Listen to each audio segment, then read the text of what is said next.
The book Mysteries, the unpublishable memoirs, A.S.W. Rosenbach.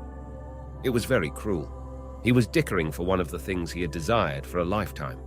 It was in New York at one of the famous bookstores of the metropolis. The proprietor had offered to him for $160, exactly the amount he had in bank, the first and only edition of the unpublishable memoirs of Beau Brummel, a little volume issued in London in 1790, and one of 2 copies known, the other being in the famous hidden library of the British Museum. It was a scandalous chronicle of fashionable life in the 18th century, and many brilliant names were implicated therein. Distinguished and reputable families that had long been honored in the history of England were ruthlessly depicted with a black and venomous pen. He had coveted this book for years, and here it was within his grasp. He had just told the proprietor that he would take it. Robert Hooker was a book collector. With not a great deal of money, he had acquired a few of the world's most sought-after treasures. He had laboriously saved his pennies and had, with the magic of the bibliophile, turned them into rare volumes. He was about to put the evil little book into his pocket when he was interrupted. A large, portly man, known to book lovers the world over, had entered the shop and asked Mr. Rodd if he might examine the Beau Brummel memoirs. He had looked at it before, he said, but on that occasion had merely remarked that he would call again. He saw the volume on the table in front of Hooker, picked it up without ceremony, and told the owner of the shop that he would purchase it. "Excuse me," exclaimed Hooker, "but I have just bought it." "What?" said the opulent John Fenn. "I came especially to get it." "I'm sorry, Mr. Fenn," returned the proprietor. "Mr. Hooker here has just said that he would take it." "Now look here, Rod. I've always been a good customer of yours. I've spent thousands in this very shop during the last few years. I'll give you $200 for it." "No," said Rod. "300, said Fenn. "No." "400. "No."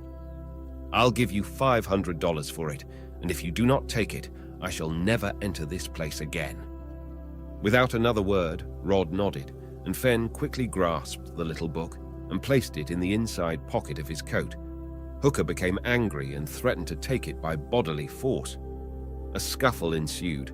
2 clerks came to the rescue, and Fenn departed triumphantly with the secrets of the noble families of Great Britain securely in his possession. Rod, in an ingratiating manner, declared to Hooker that no money had passed between them, and consequently there had been no sale. Hooker, disappointed, angry, and beaten, could do nothing but retire. At home, among his books, his anger increased. It was the old case of the rich collector gobbling up the small one. It was outrageous. He would get even, if it cost him everything. He dwelt long and bitterly upon his experience. A thought struck him. Why not prey upon the fancies of the wealthy? He would enter the lists with them. He would match his skill against their money, his knowledge against their purse. Hooker was brought up in the mystic lore of books, for he was the son of a collector's son. He had always been a student, and half his time had been spent in the booksellers' shops, dreaming of the wonderful editions of Chaucer, of Shakespeare, of rare Ben Jonson, that someday he might call his own. He would now secure the priceless things dearest to the hearts of men at no cost to himself.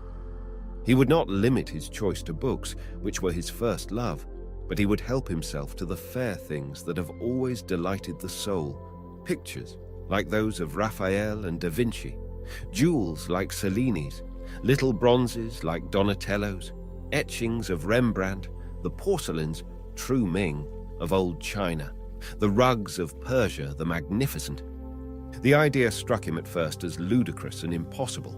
The more he thought of it, the more feasible it became. He had always been a good mimic, a fair amateur actor, a linguist, and a man of parts.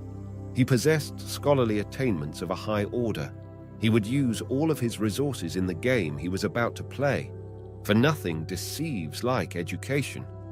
And it had another side, a brighter, more fantastic side. Think of the fun he would get out of it. This appealed to him. Not only could he add to his collections the most beautiful treasures of the world, but he would now taste the keenest of joys. He would laugh and grow fat at the other man's expense. It was always intensely humorous to observe the discomfiture of others. With particular pleasure, Hooker read that evening in the Post this insignificant paragraph. John Fenn, president of the 10th National Bank of Chicago, departs for home tonight. He laid the paper down immediately, telephoned to the railroad office for a reservation in the sleeping car leaving at midnight, and prepared for his first banquet. Hooker shaved off his mustache, changed his clothes and his accent, and took the train for Chicago. As luck would have it, John Fenn was seated next to him in the smoking car, reading the evening papers. Hooker took from his pocket a book catalogue issued by one of the great English auction houses. He knew that was the best bait. No book lover that ever lived could resist dipping into a sale catalogue. Hooker waited an hour. It seemed like 5.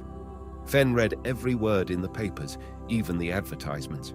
He dwelt long and lovingly over the financial pages, running his eyes up and down the columns of today's transactions. He at last finished the perusal and glanced at Hooker. He said nothing for a while and appeared restless, like a man with money weighing on his mind.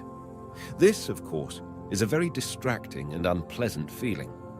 Several times he seemed on the verge of addressing his fellow traveler, but desisted from the attempt.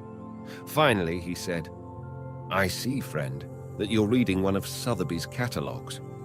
"Yes," answered Hooker shortly. "You must be interested in books," pursued Fenn. "Yes," was the brief response. "Do you collect them?" "Yes." Fenn said nothing for 5 minutes. The stranger did not appear to be very communicative. "Pardon me, mister. I am also a book collector. I have quite a fine library of my own." "Really?" "Yes. I always visit the shops when I go to New York. Here is a rarity I picked up today." The stranger expressed little interest until Fenn took from his pocket the unpublishable memoirs. It was wrapped neatly in paper, and Fenn carefully removed the little volume from the wrappings. He handed it to the man who perused so assiduously the auction catalogue. "How extraordinary!" he cried. "The lost book of old Brummel. My people were acquainted with the bow. I suppose they are grilled right merrily in it. Of all places, how did you come to purchase it in the States?" "That's quite a story. A queer thing how I bought it. I saw it the other day at Rod's on 5th Avenue. I did not buy it at first. The price was too high. Thought I would be able to buy it later for less. This morning, I went to see Rod to make an offer on it, when I found that Rod had just sold it to some young student. The confounded simpleton said it belonged to him. What did that trifler know about rare books? Now I know how to appreciate them." "Naturally," said the stranger. "I've the finest collection in the West. I had to pay a stiff advance before the proprietor would let me have it. It was a narrow squeak, by about a minute. The young jackass tried to make a scene, but I taught him a thing or two. He'll not be so perky next time. How my friends will enjoy this story of the killing. I can't wait until I get home." The stranger, with the freshly shaven face, the English clothes, and the austere eyes, did not seem particularly pleased. "How extraordinary," he said coldly, and returned to his reading. Fenn placed the book in his pocket, a pleased expression on his face, as if he were still gloating over his conquest. He was well satisfied with his day, so intellectually spent among the banks and bookshops of New York. "By the way, I am acquainted with this Rod," said the Englishman after a pause. "He told me a rather interesting story the other day, but it was in a way a boomerang. I don't like that man's methods. I'll never buy a book from him." "Why not?" asked the inquisitive Mr. Fenn. "Well, you'd better hear the tale. It appears he has a wealthy client in Chicago, and he occasionally goes out to sell him some of his plunder. He did not tell me the name of his customer, but according to Rod, he is an ignoramus and knows nothing at all about books. Thinks it improves his social position. You know the type. Last winter, Rod picked up for $50 a beautifully illuminated copy of Magna Charta, issued about 100 years ago. It's a fine volume, printed on vellum, the kind that Dibdin raved about, but always considered a plug in England, worth about 40 guineas at the most. You know the book?" Fenn nodded. "Well, It worried Mr. Rod how much he could ask his Western patron for it. He left for Chicago via Philadelphia, and while he was waiting in the train there, he thought he could ask $200 for it. The matter was on his mind until he arrived at Harrisburg, where he determined that $300 would be about right. At Pittsburgh, he raised the price to $500, and at Canton, Ohio, it was $750. The more Rod thought of the exquisite beauty of the volume, of its glowing colors and its lovely old binding, the more the price soared. At Fort Wayne, Indiana, it was $1,000. When he arrived at Chicago the next morning, his imagination having had full swing, he resolved he would not under any circumstances part with it for less than $2,000. "The old thief!" exclaimed Fenn with feeling.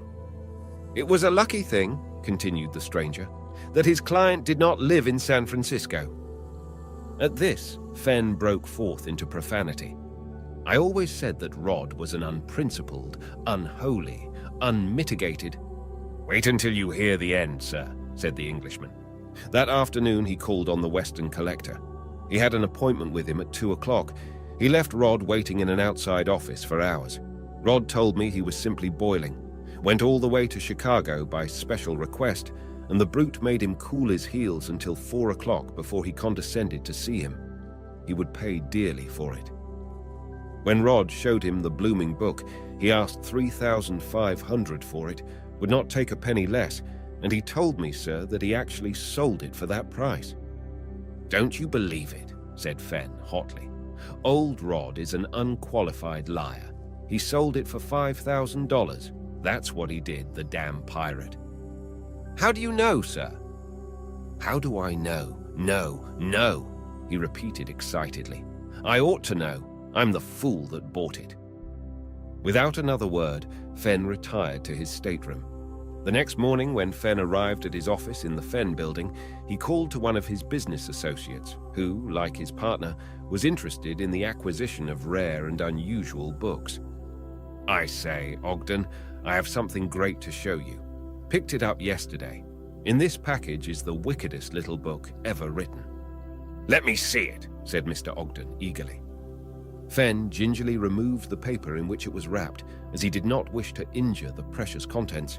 He turned suddenly pale. Ogden glanced quickly at the title page for fear he would be seen with the naughty little thing in his hands. It was a very ordinary volume entitled A Sermon on Covetousness, a critical exposition of the 10th Commandment by the Reverend Charles Wesley. "The devil!" exclaimed John Fenn. "How the old dodge works," said Robert Hooker to himself on his way back to New York. "The duplicate package, known since the days of Adam, and how easy it was to substitute it under his very eyes. I shall call Beau Brummell's Unpublishable Memoirs No. 1 in my new library." The Three Trees. In the famous cabinet of John Bull Stevens was a superb impression of Rembrandt's celebrated etching, The Three Trees. It was the only copy known in what print collectors chose to term the First State. This exquisite work of art had only recently been discovered in Amsterdam by a world-renowned critic and promptly sold at a fabulous price to the American enthusiast. It had several lines from right to left in the middle tree that had never been noticed in any other copy. The etching, according to the earlier authorities, had existed in but one state. To the uninitiated, all this disturbance about a few lines on the trunk of a tree seemed unintelligible and ridiculous, but to the print collectors, it was considered a magnificent find, ranking with the discovery of electricity or the Roentgen rays. Periodicals devoted to the fine arts published many profound articles about the unique three trees, and one of them suggested that such an extraordinary treasure should repose in a museum where the art-loving public would have an opportunity to enjoy its marvelous beauty. It was a crime that it should be locked away forever in a private residence. Robert Hooker was reading this one evening in the Art Journal when a thought came to him. Why not add this immortal work of Rembrandt's to his museum, which at that time existed only in his mind? Why not appropriate this etching and place it securely under lock and key, awaiting the time when it would be freely offered to the gaze of the public in an institution to be proudly called after his name? He had already some tangible things to put therein, the famous unpublishable memoirs of Beau Brummel from the Fenn collection, the Caen rug, and a few other wonderful curiosities that he had borrowed from celebrated amateurs as the nucleus of a lone collection in his mythical museum. The 3 trees should by right bloom in his own fair garden. John Bull Stevens was unapproachable. He did not show his things. He gloated over them alone, in the most selfish, wicked manner, in his dark old mansion on Lower Fifth Avenue. Admission was denied to everyone, except a few intimate friends. No one could see the originals of some of the world's masterpieces. Art institutes pestered him with requests to examine this or that. Celebrated students everywhere clamored for a view of Whistler's portrait of John Bull himself, or Gilbert Stuart's more celebrated portrait of John Bull's grandfather. When curtly refused admission to his galleries, extraordinary letters were written him, full of caustic and delightful epithets, which had not the slightest effect upon him. It was said he had no conception of the universality of art, which includes kings and paupers, wicked, rich collectors, and virtuous, poor students. To make himself appear more human, John Bull Stevens at last determined to publish a catalogue raisonné of his pictures, his drawings, his etchings, and his engravings. He thought a beautiful reproduction or facsimile would be as satisfying to the critics as a view of the original. Robert Hooker, for one, did not agree with him. The catalogue was duly announced to be published within the year and presented to the museums and libraries of this country and Europe. Photographers and printers, art writers and reviewers were employed to get up the sumptuous work. Hooker suddenly became imbued with a passion for photography. He became intimate with the distinguished artist who was to take the pictures of the Stevens collection. Hooker became so much interested in his new work that he offered his services as an assistant, without pay, of course. It was just for the experience, nothing more. Hooker spent one whole morning in the Stevens residence helping the celebrated photographer. They were to take negatives that day of the portfolio of 17th century etchings. John Bull was there, of course, suspicious and watchful. The photograph of the 3 trees was made the exact size of the superb original. When this had been successfully accomplished, Hooker, the careless assistant, seemingly nervous in the presence of the great collector, let fall the frame that held the great etching. The glass was shattered, and Stevens swore as many picturesque and artistic curses as there were fragments upon the floor. The assistant was properly rebuked and as quickly dismissed. The unfortunate Hooker offered 60 cents to pay for the shattered glass, which was promptly accepted. He departed, covered with ignominy under the glances of the angry Stevens. That evening, a plate was made from the negative by a new intaglio process. All that night on the top floor of a dingy building on 39th Street, engravers worked on the copper, bringing out the excellencies of a famous etching. Old paper with the watermark of 1631 had been procured, and all that remained to be done was the printing. By noon, the next day, a facsimile had been made, beautiful as the original itself, as poetic and as glorious as the veritable 3 trees. But what was to be done with it, now that it had been created, a true brother of the original? The fertile brain of Robert Hooker had long before conceived the answer. The clumsy photographer's assistant had deftly dropped the frame with practiced skill, leaving the etching untouched, the glass alone being injured. There is even an art in dropping a picture. But before the disgraced apprentice departed, he had heard Stevens give directions to a faithful servant. "Take that carefully to Kemble's. See that a new glass is put on it, and return to me tomorrow without fail." The next morning, Hooker happened to stroll into the picture galleries, known everywhere as Kemble's, and actually purchased something, paying for it with real money. It came hard with him, for he no longer liked to buy things in what he termed the ordinary way. He purchased for $60 a little etching by D.Y. Cameron, and strange to say, not a frame in that great establishment suited him.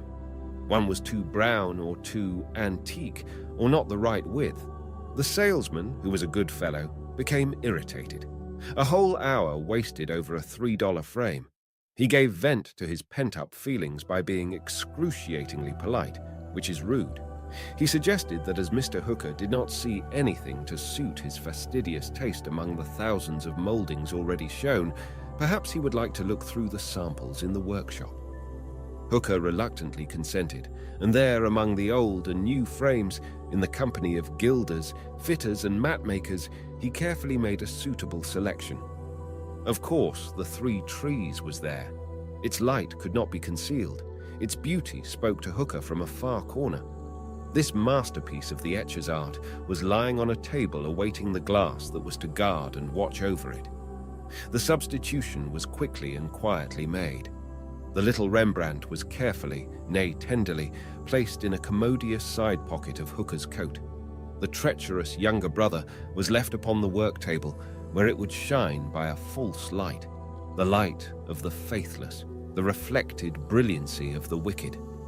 When the great museum was founded some years later, when it was acclaimed as one of the art institutes of the world, when great scholars extolled it and poets sang of it, a list of its treasures was published, which amazed the critics of 2 continents. Collectors in England, in France, in New York were astounded. Mr. Stevens read with envy that it contained the only copy known of the first state of Rembrandt's Three Trees.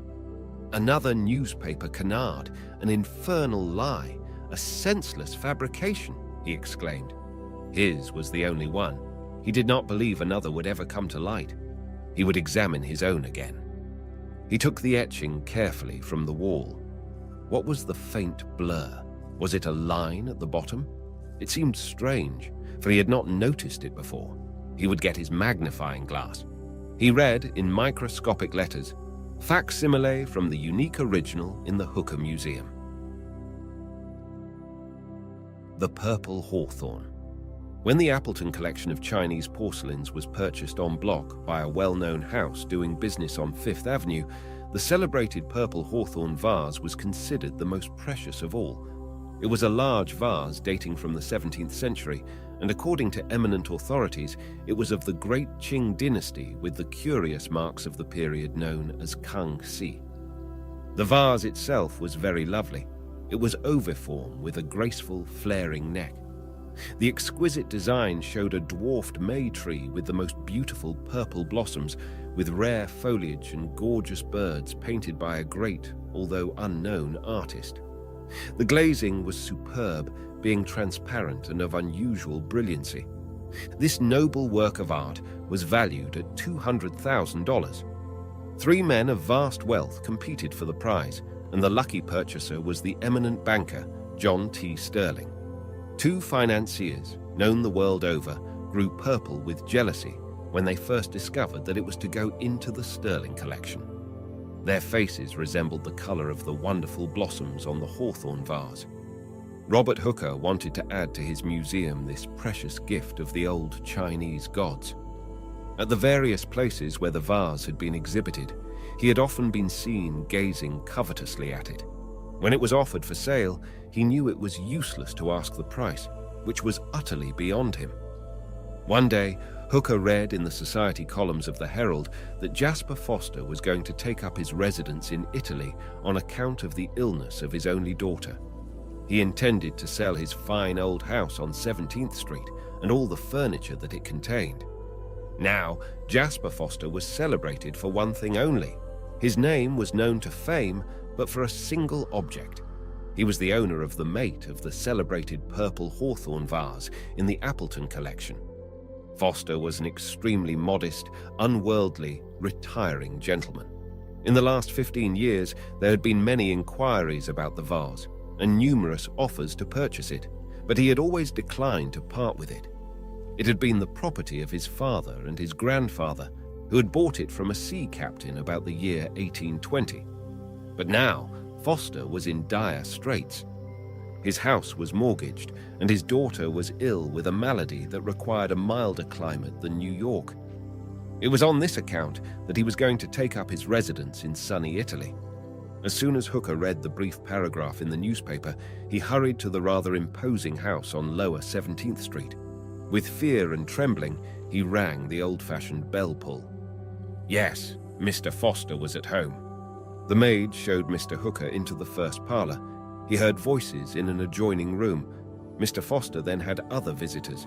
To pass away the time, he picked up a magazine but put it down instantly. He had heard the magic words, "purple hawthorn." Someone else was before him. He would find out. Going behind an old Spanish leather screen, he listened. He looked through the aperture and beheld two men well known in the world of finance. One was John T. Sterling. The other was James Thatcher, the celebrated collector. Mr. Foster was not there. It was early in the morning, and perhaps he had not completed his toilet. "Hello, you here?" said one voice. "Checkmated," exclaimed the other. "Damn it, I never expected to see you." "Of course not. I know your mission. We had better see Foster together." "No, I came first. I claim the privilege of the first interview." "No, I shall speak out. There is no use for us to bid against each other. It would spoil the market. I'm sure we can come to some agreement." "No, I own the Appleton vase, and by right I should possess the other. It would make the finest pair of vases in the world. It will look magnificent in my house on Fifth Avenue." "Don't be a hog. Foster does not know its value. He was offered $5,000 for it after the Mary J. Morgan sale in 1886.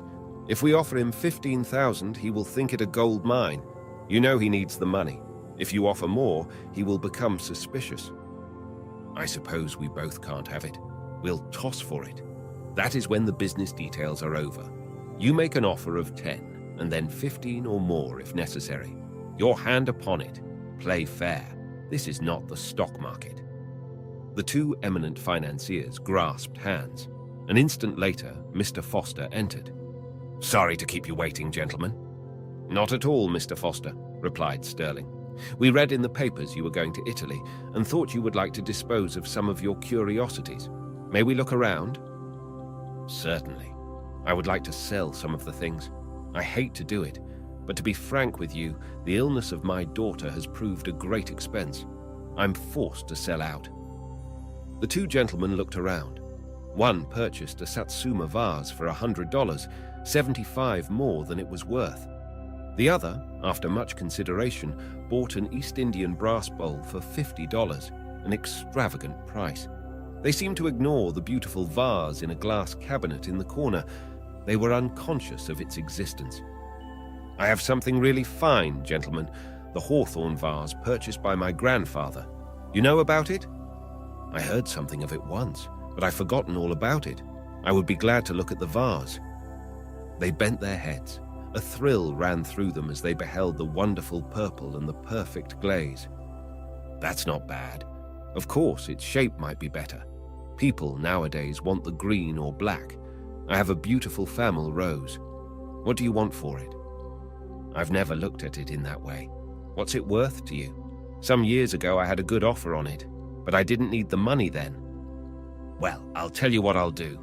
I don't want to be small about it. I'll give you 10,000 cash." Mr. Foster was visibly affected.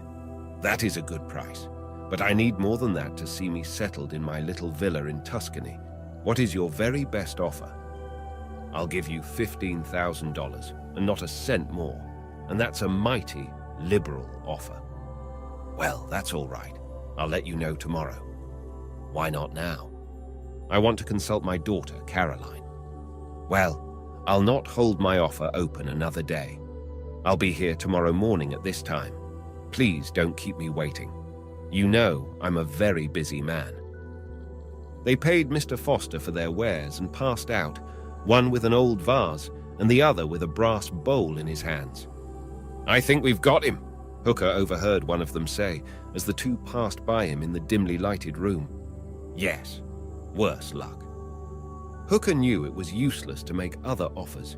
He had not the bank account to compete with the famous connoisseurs that had just left, and he knew Mr. Foster was a gentleman of the old school and would not use one offer to secure a better one. "Good morning, Mr. Foster. Why have I the honor of this visit?" "Well, to tell the truth, I read in the Herald that you were going to move. I would like to know at what price you hold this house and lot." "Well, I'd sell cheap. Properties in this section are not worth what they once were. It is assessed at $70,000. There is a mortgage on it of $60,000. I take $75,000 for it. This section is too antiquated for residences, and business is moving uptown. But I want it for a residence. May I look through it? Of course. Hooker examined all the rooms, noted the old-fashioned plumbing, and said that the whole house needed a thorough going over. Well, I think I'll take it, he said at last. Do you want the old furniture? I would sooner buy it furnished, that is, if I could buy it at a price. This was a golden opportunity for poor Foster. To sell his house with its worn furniture and the vase in a single day was an achievement. I would sell the house and contents entire for $85,000.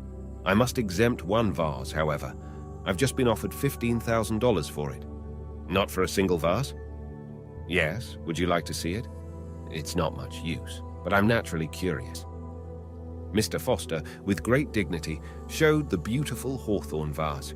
It gleamed silently in the glass case. What? $15,000 for that? Perhaps, if it is really worth anything like that, I can afford to speculate.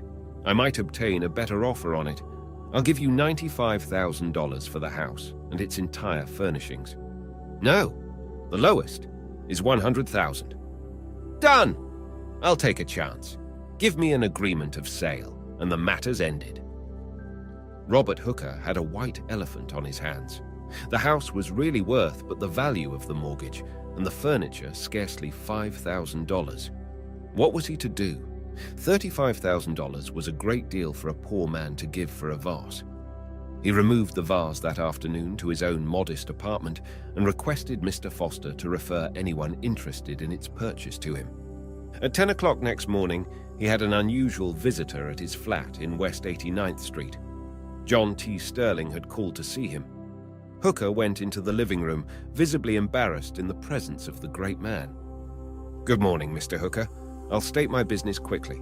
Mr. Foster tells me you purchased yesterday his house and furniture. Now I'd like to buy it if it's in the market. I think I could turn it into a garage. I need one in that neighborhood. I'll give you 10% more than it cost you.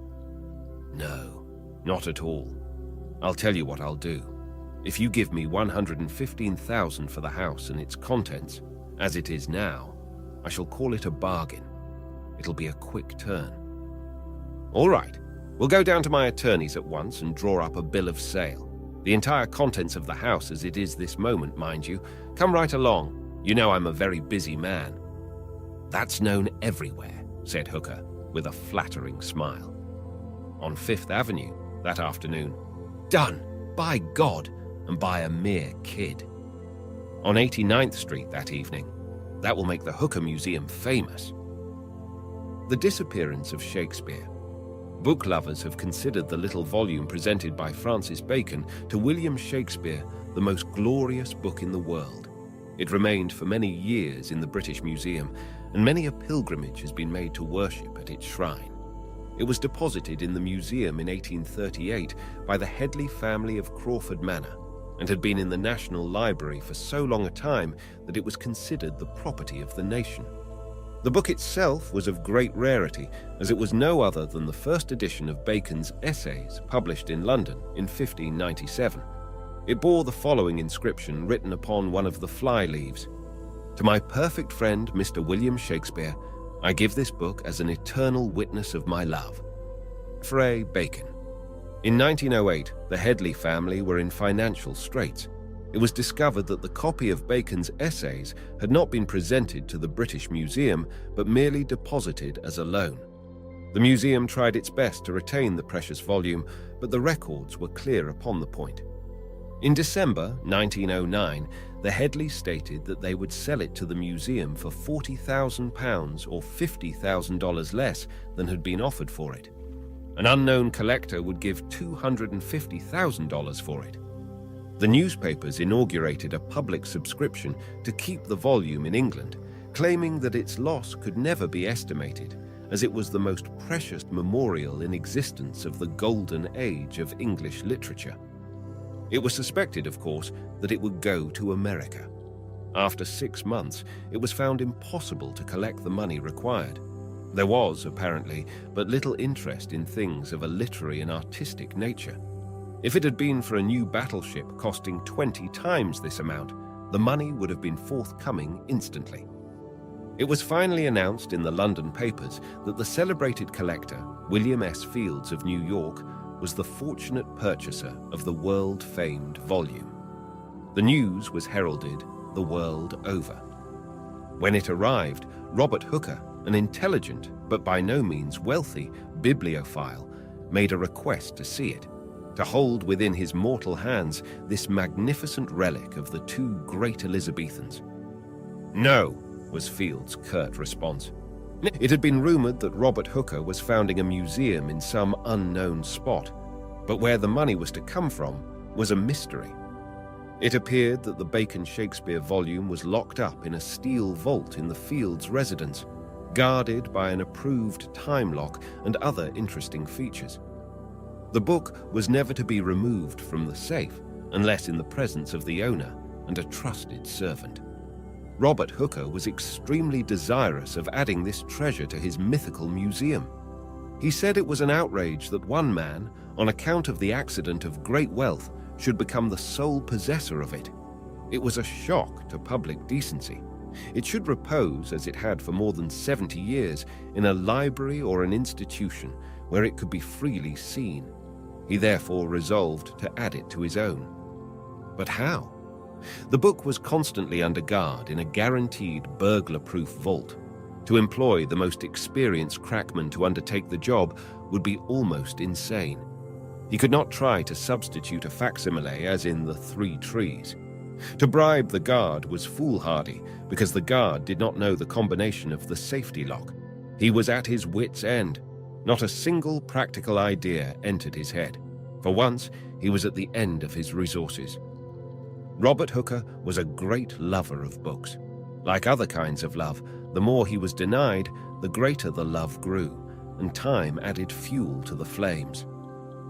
One evening in his library, he was thinking what a pity it was that he could not see with his own eyes this evasive little book when an idea flashed through his brain. That night he did not sleep. The following day, Hooker paid a visit to an old building in Lower New York. It was the United States Custom House.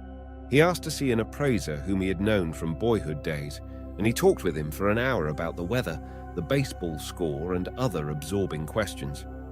"By the way, Gerard, that was a nice purchase Fields made last month. I mean the Bacon volume. I suppose you saw it when it came through the customs." "No, I don't remember it. That's curious." "Well, at any rate, it was free of duty by age." "I know that, Hooker. But even so, everything worth over $10,000 I personally examine." "Well, it doesn't make much difference. The book should come in without paying duty. Perhaps it came by another port." "No, through this. All Fields things come here. We are told to always hurry his through. He's got lots of pull, and we like to oblige him." "Yes, of course. But Fields, too, has to obey the letter of the law. I want to look this thing up." Mr. Gerard was gone for over half an hour. He returned. "Here's the thing. Look at this consular invoice. Bacon's Essays, 1597, £200. But what good does it do? The book comes in free if it's worth $1 million. "I know, but Fields wanted this cleared the very day it was received. He or no one else has a right to undervalue, even if the article does not pay duty. I'm going to find out about this. I'm going to get that book back and examine it. Fields or no Fields, he must obey the law. I might get fired for this." The owner of the Bacon was much disturbed. Mr. Fields did not like the publicity that followed the newspaper revelations. He was much annoyed at one newspaper, which said that if he undervalued non-dutiable things, how about those that carried a high impost? Of course, the whole matter was nothing, and yet he was vexed. He did not like the notice that a Treasury official was to call for the sacred package that reposed within the solid walls of his safe. The next day, a gentleman with an order from the Treasury Department of the United States paid him a visit. It was an official messenger in a blue suit with a conspicuous nickel badge. The great steel doors were opened and closed. The book was then removed. An instant later, the click of the lock was heard. The other treasures in the vault were safe against the machinations of men. 20 minutes later, another official called. Mr. Fields thought at first it was the same gentleman returning. He came for a book that had been undervalued at the custom house. "What? I've just given it to one of your men." "Impossible, Mr. Fields. This order was issued to me." "Why, that's a fake. Why, the one just presented to me had a big red government seal on it. It was signed by the head of the Treasury." "Must have been a forgery. This is merely an order signed by Mr. Bond, the representative at New York. But it's genuine." The various theories of the robbery that were advanced would have filled many volumes. Even the British Museum was suspected. Mr. Girard, the appraiser, felt in his inmost soul that Robert Hooker knew something about it. He told his story to the greatest detective in the world, who was in charge of the case for the government. He did not want to issue a warrant for Hooker's arrest without any evidence whatever. He could not take into custody an honorable gentleman merely on suspicion. He had to have tangible proof. The great detective accordingly employed 3 able assistants to examine every nook and corner of Hooker's house, including his library. All this was done during the absence of the owner. The police even employed pickpockets to jostle him on the streets to make sure the book was not upon his person. Hooker had been under surveillance 3 hours after the robbery. It was either in the house or he was not guilty. Every book in his large library was examined. The police authorities finally had a complete catalogue of his collection, which someday will make interesting reading. The detectives took pen and pencil and noted the titles of every volume with the year of publication. They admitted that bibliography and literary work was not to their liking. It lacked excitement, and they all agreed it was only fit for poets, professors, and other inferior persons. The detectives found it much easier at first to look for a volume bound in red Levant morocco with Bacon's essays in gold letters on the back. This was the description given them of the original. Fearing some error and being naturally suspicious, they were compelled to be scholarly and open the volumes, but they did not find one dated 1597 or which answered in any way to the form and matter of the missing volume. After a month of search, the detectives came to the conclusion that the book was not in his possession. Robert Hooker was guiltless. When he is not going out of an evening, Hooker will often remain by the fireside in his library, reading his favorite authors. When no one is about, he will go to the largest bookcase, and in a conspicuous place in the center of the third shelf, he will take down a small, thick volume, which he handles tenderly. He will often touch it fondly with his lips. It is bound in shabby old black calf and is labeled on the back, Johnson's Lives. Opening the volume, you will see the curious title page which reads, The History of the Lives and Actions of the Most Famous Highwaymen and Robbers, by Charles Johnson, London, printed in the year 1738. Sewed in the center and uniform in size is another book which a short time before was one of the glories of the British Museum. It had been bereft of its red morocco covering.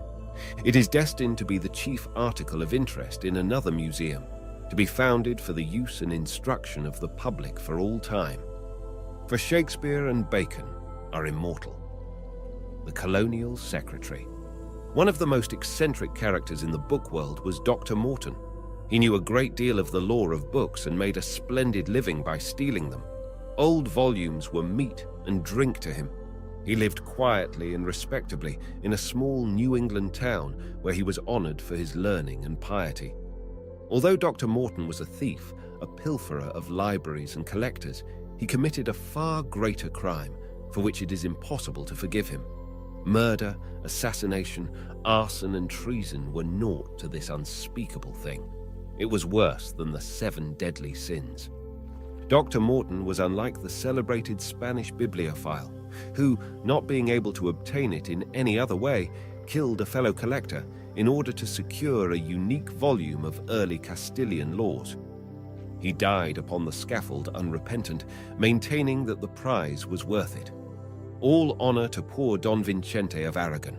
His name shall always be tenderly cherished by lovers of books, Dr. Morton sold the books he stole. This, in the calendar of bookish misdemeanors, is the crime of crimes. Now, this respectable citizen of Connecticut was a man of parts. There was no gainsaying his knowledge. His home was beautifully furnished, for he was a person of excellent taste. He would point to an old Italian cabinet in his living room and say to himself, "I paid for that with the first edition of Milton's Paradise Lost, and, as to the Chinese Chippendale table, that was bought from the proceeds of the Elsevier Caesar." Sometimes his friends would be astounded at his unintelligible speech. He would say in an unconscious moment, "Bring in the Vanity Fair in parts," meaning nothing else but an antique astral lamp that he had exchanged for the first edition of Thackeray's immortal novel, or he would exclaim to his maid at tea time, "Sarah, use today the uncut Endymion from the Sterling collection," pointing at the same time to a beautiful old silver tray. All the furnishings in his home represented a book borrowed from some famous library, and then shamelessly sold, and the money expended on household gods. Dr. Morton obtained the books of other men by many devious ways. For instance, he would write to a collector under the name of a well-known amateur, and always upon the most exquisite stationery, requesting the loan for a few days of the third quarto of Hamlet. He was writing a brochure on the early editions of Shakespeare, and it was necessary, in the holy cause of scholarship, to inspect the volume. Alas, poor Yorick! The collector would send the book, and that was the last he would hear of it. Morton would borrow a wonderful old woodcut by Albrecht Dürer in pursuit of his investigations in the early history of engraving, and return in its place in the old frame a modern facsimile, stained to look like the original, and which the owner might not discover until years after. It is not our purpose to chronicle the activities of this New England worthy, however interesting and instructive they may be. It was Dr. Morton's well-known coup in connection with the Welford Library that brings him into this story. Thomas Pennington Welford was growing old. He was a Quaker, a descendant of the Penningtons that came over with William Penn. He lived in an old house on Arch Street in Philadelphia, just a stone's throw from Benjamin Franklin's grave. He was a Quaker of the old school, was known as conservative by members of the meeting house, by others as close and tight-fisted.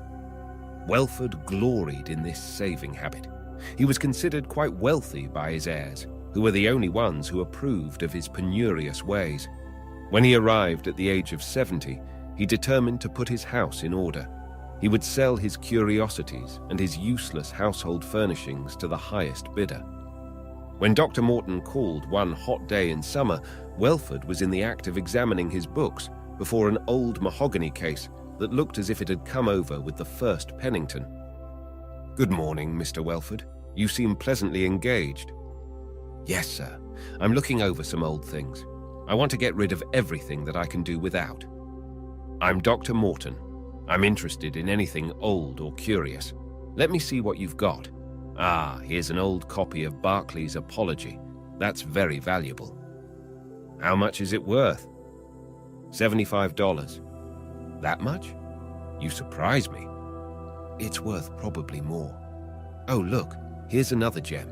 It's bound in full Morocco. Sewell's History of the Quakers, 1770. That's easily worth $100. The two book investigators pursued their investigations. Mr. Welford was astonished when he learned that these old religious and controversial writings were worth so much money. He did not know that the modern collector was purchasing for fabulous sums the old sermons of eminent divines. According to the learned Dr. Morton, these were just the things that the rich bibliophile demanded. In going over these dusty books and pamphlets, Dr. Morton laid the dingiest and shabbiest in a little pile. These were of no value, he said, and worth only the price of waste paper. In the lot was a mutilated almanac, printed by Benjamin Franklin in 1733. "Look at that dirty old almanac. A modern one is 100 times more valuable," Dr. Morton would exclaim, knowing at the same time that this first issue of Poor Richard was worth its weight in gold. "That ought to be destroyed. It's a filthy attack on William Penn and the Quakers. If I were you, I'd put that in the fire," said the virtuous doctor, pointing to a little quarto pamphlet published in London in 1682 and one of 2 copies extant, the other being priced at $600 by a well-known bookseller. In it is the curious statement that Penn was fond of certain ladies of the wicked court of Charles II, and it was not in Lowndes or in any bibliography. When the last volume on the last shelf had been valued by the doctor, Mr. Welford stated that he did not care to sell immediately. He wanted to look around a little. The books were really worth more than he thought. "Then, sir, why have you put me to all this trouble? I've lost a whole morning going over your things and telling you about them. When you make up your mind to sell, let me know. This pile of trash you can burn, or you can sell it to the old paper man. You might get 25 cents for the lot. Perhaps you might give a few of those worthless pamphlets to me. You've taken up enough of my time. The lot will cost thee $2, doctor."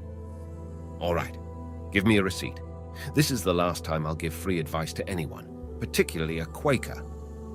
When Mr. Welford looked around, he discovered that the beautifully bound sermons, eulogies, prayer books, and catechisms were worth next to nothing. He almost passed away when a kind friend told him that Poor Richard's almanac was worth $1,000.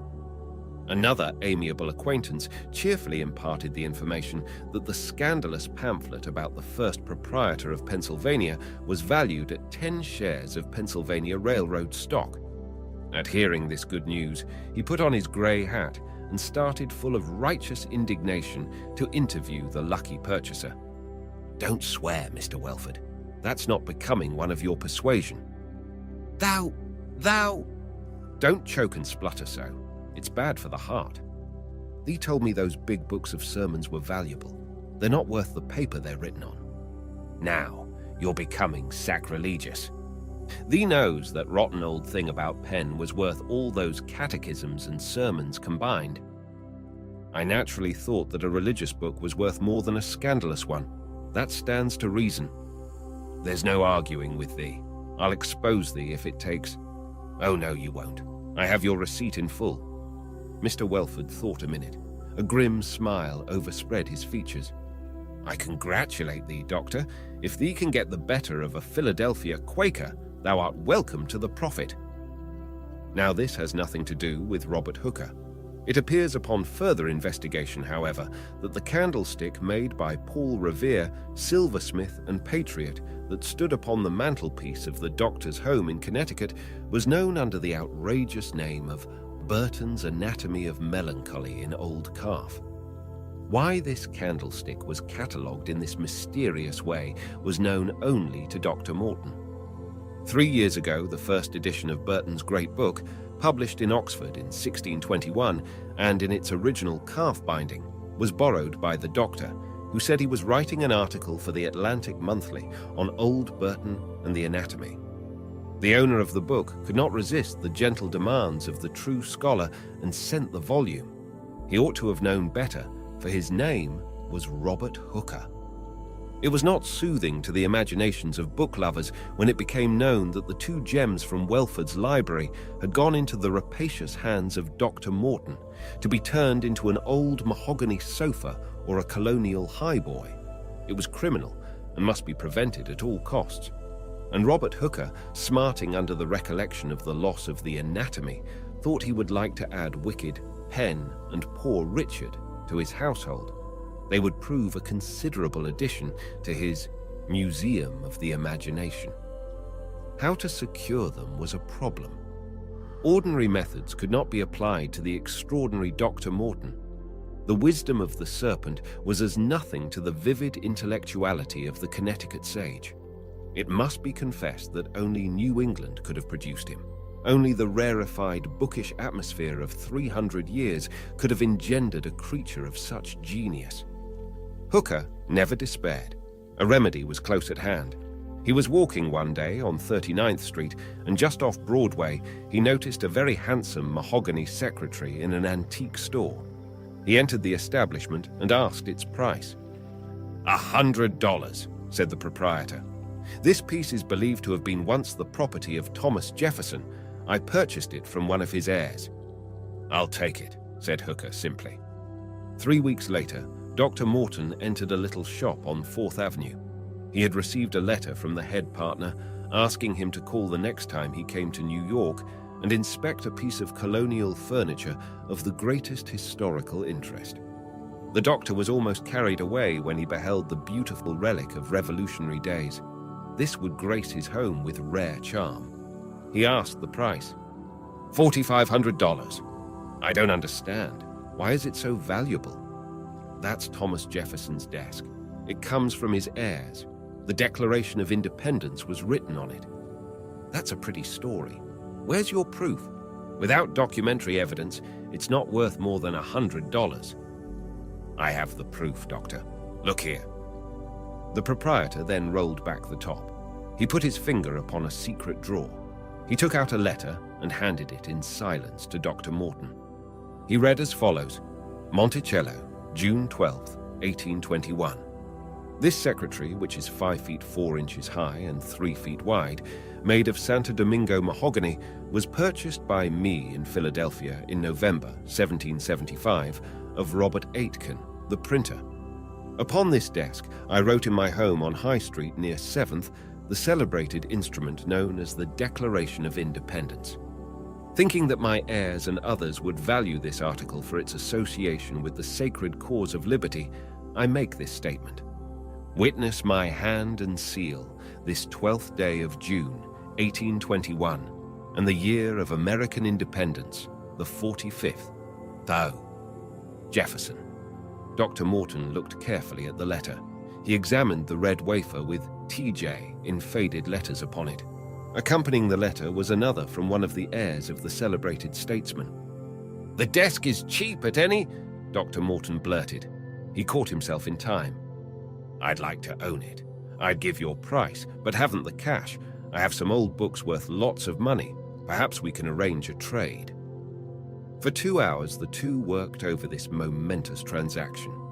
At the end of that time, and in consideration of a rare pamphlet containing scurrilous remarks on William Penn, an old ephemeris printed by Benjamin Franklin, and $750 in cash, the mahogany colonial secretary was transferred to Dr. Willis Morton, to have and hold forever. One evening, about a month later, the eccentric collector of the little Connecticut town sat down in his chair to gloat over and hold communion with his literary treasures, for he did not call them articles of virtue or specimens of bric-a-brac or furniture of the Jacobean period, but gave each piece that was dear to him a name that smacked of books and learning. His mind turned to the evil early life of William Penn and the wisdom of Poor Richard, while at the same time his eyes were riveted upon a beautiful 18th century desk. A bell interrupted his agreeable visions. A telegram had arrived. He opened it hurriedly and read, "Please look under red wax wafer on Jefferson's letter. Important information." R.H. Dr. Morton went to the secretary, and taking the letter in his trembling hands, gingerly lifted the seal of the 3rd President of the United States. "Damn!" he cried as he read in minute letters. "A forgery, in pleasant memory of my lost anatomy. Robert Hooker, fix it." In defense of his name, he was again talking of his ancestors. He was always talking of his ancestors. It was in the library of a Fifth Avenue club, but the gentlemen seated at a window overlooking the famous thoroughfare were not discussing books. They were examining with care the beautiful ladies that always decorated this brilliant highway. "That, with the blue bonnet and the short blue sleeves, is Mrs. Wilberforce Andre," said John Stuyvesant de Puster. "Her husband is a descendant of Varick, who served as aide-de-camp to General Arnold." "That doesn't make her more attractive," said Robert Hooker. De Puster ignored the remark. "My great-grandfather—" "We know all about him," chorused the others. "Let up, please. Have mercy on us, it's a hot day." "My great-grandmother, on my father's side," persisted de Puster. "We know all about her," the others answered wearily. "But Mrs. Andre reminds me of an interesting story, and you are always looking for stories. In January 1779, my great-grandfather was serving on the staff of Benedict Arnold. As you know, it was he, John Stuyvesant de Puyster, my namesake, who rescued the colours so gallantly at Saratoga, who fought at Germantown, who almost starved at Valley Forge, who rescued General Greene at the risk of his life, who was wounded with 2 bullets in his flank at the Battle of Trenton, who served so brilliantly under Mad Anthony Wayne, who... The others looked at each other furtively, with misery indicated on every feature. One of them, the great autograph collector, Robert Hooker, nervously twitched his fingers. He seemed in agony and looked around, evidently for signs of relief. Who received a medal for gallantry at Monmouth, chronicled the voice in a perfectly satisfied tone, who rebuked Colonel Tarleton, who was praised even by the British commander Lord Howe, who sat at the court-martial of André, and who was a traitor to his country, said Hooker quietly. Everyone looked uneasy. They all hated scenes, but at any rate, it was a fortunate escape. A duel with bloodshed would be better than de Puyster's stories. Sir, he returned hotly, an accusation such as this has never been made against our family. Then I shall be the first to make it. It is outrageous. A damnable lying statement, and you've got to prove it. I'll force it back into your throat, you slanderer. You've got to prove it, I say, sir. I have the proof. Then you've got to show it. I demand it. I have the right to demand it. 2 weeks from now, there will be sold at the Amherst Auction Galleries an autograph letter of General Arnold, in which he speaks of General de Puyster as an accomplice, who was ready to turn over to the British, cause his honor and his sword. The catalogue will be issued in 2 weeks' time, and the full text of the letter printed. It might be well for your precious family that this letter remains unpublished. I'll look it up at once, said de Puyster. Until you prove your statement, I'll not notice or speak to you, sir. A week later, an old autograph letter was shown to him at the cataloguing rooms of the auction house. De Puyster had called every day, but it was a week before he was allowed to see it. It was to be sold as the property of a gentleman. With trembling hands, he examined this tomb of the secrets of the illustrious de Puyster, this time-stained document with faded writing. The letter read as follows: Robinson's House, September 2nd, 1780. Sir, everything is progressing as agreed. I have secured a pass for Het Smith. I suppose the ordnance at West Point is the same as given. What of the military force? We have not enough to help us on this side. We need more than 2, a third or fourth person is required. Colonel de Puyster, in charge of the ordnance, has given me his word that he will be ready when called upon. He has already written me, giving the number of blackberries in the first field. He is of great assistance, and his name, which has always stood for honor in America, will prove a great asset to us. It is a name that is like Caesar's wife and has never been suspected. I have supplied the third helpmate. Will you furnish our fourth? I am, sir, with great respect, your most obedient humble servant, Gustavus. Major John Anderson. The descendant of the gallant revolutionary soldier trembled like a coward. The name of John Anderson and Gustavus were well known to him as those assumed by André and Arnold in the Great Conspiracy. The handwriting was, undoubtedly, Arnold's. He had letters in his own home written by the infamous general to Colonel de Puyster, his great-grandfather, letters written years before the treason, and the writing was identical. What will you take for this letter? Asked de Puyster. It will be sold at auction in 2 weeks' time, the clerk answered politely, but I would like to purchase it before the sale. Sorry, sir, but its owner will sell only at public sale. The competition will cause it to bring a high price. Who is the owner? I don't know. Can't you find out? He desires to remain unknown. Tell him for me that I will give any price for it before it is published in the catalogue. I'm sorry, sir, but Mr. Hooker also came here to examine it. He wanted to buy it. He is a great expert, you know, and he always desired a letter of General Arnold's about the treason.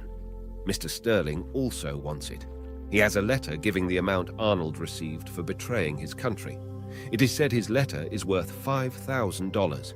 This is worth almost as much. I'll give him $5,000 for this one. No, sir.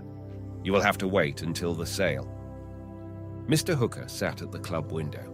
The feminine decorations of the avenue did not interest him. He was thinking of poor de Puyster.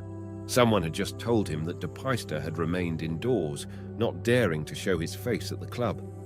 He was at his apartments drinking Scotch whiskies to take his mind away from the letter which haunted him. He could not bear to look into pedigrees and genealogies, which used to be his constant companions.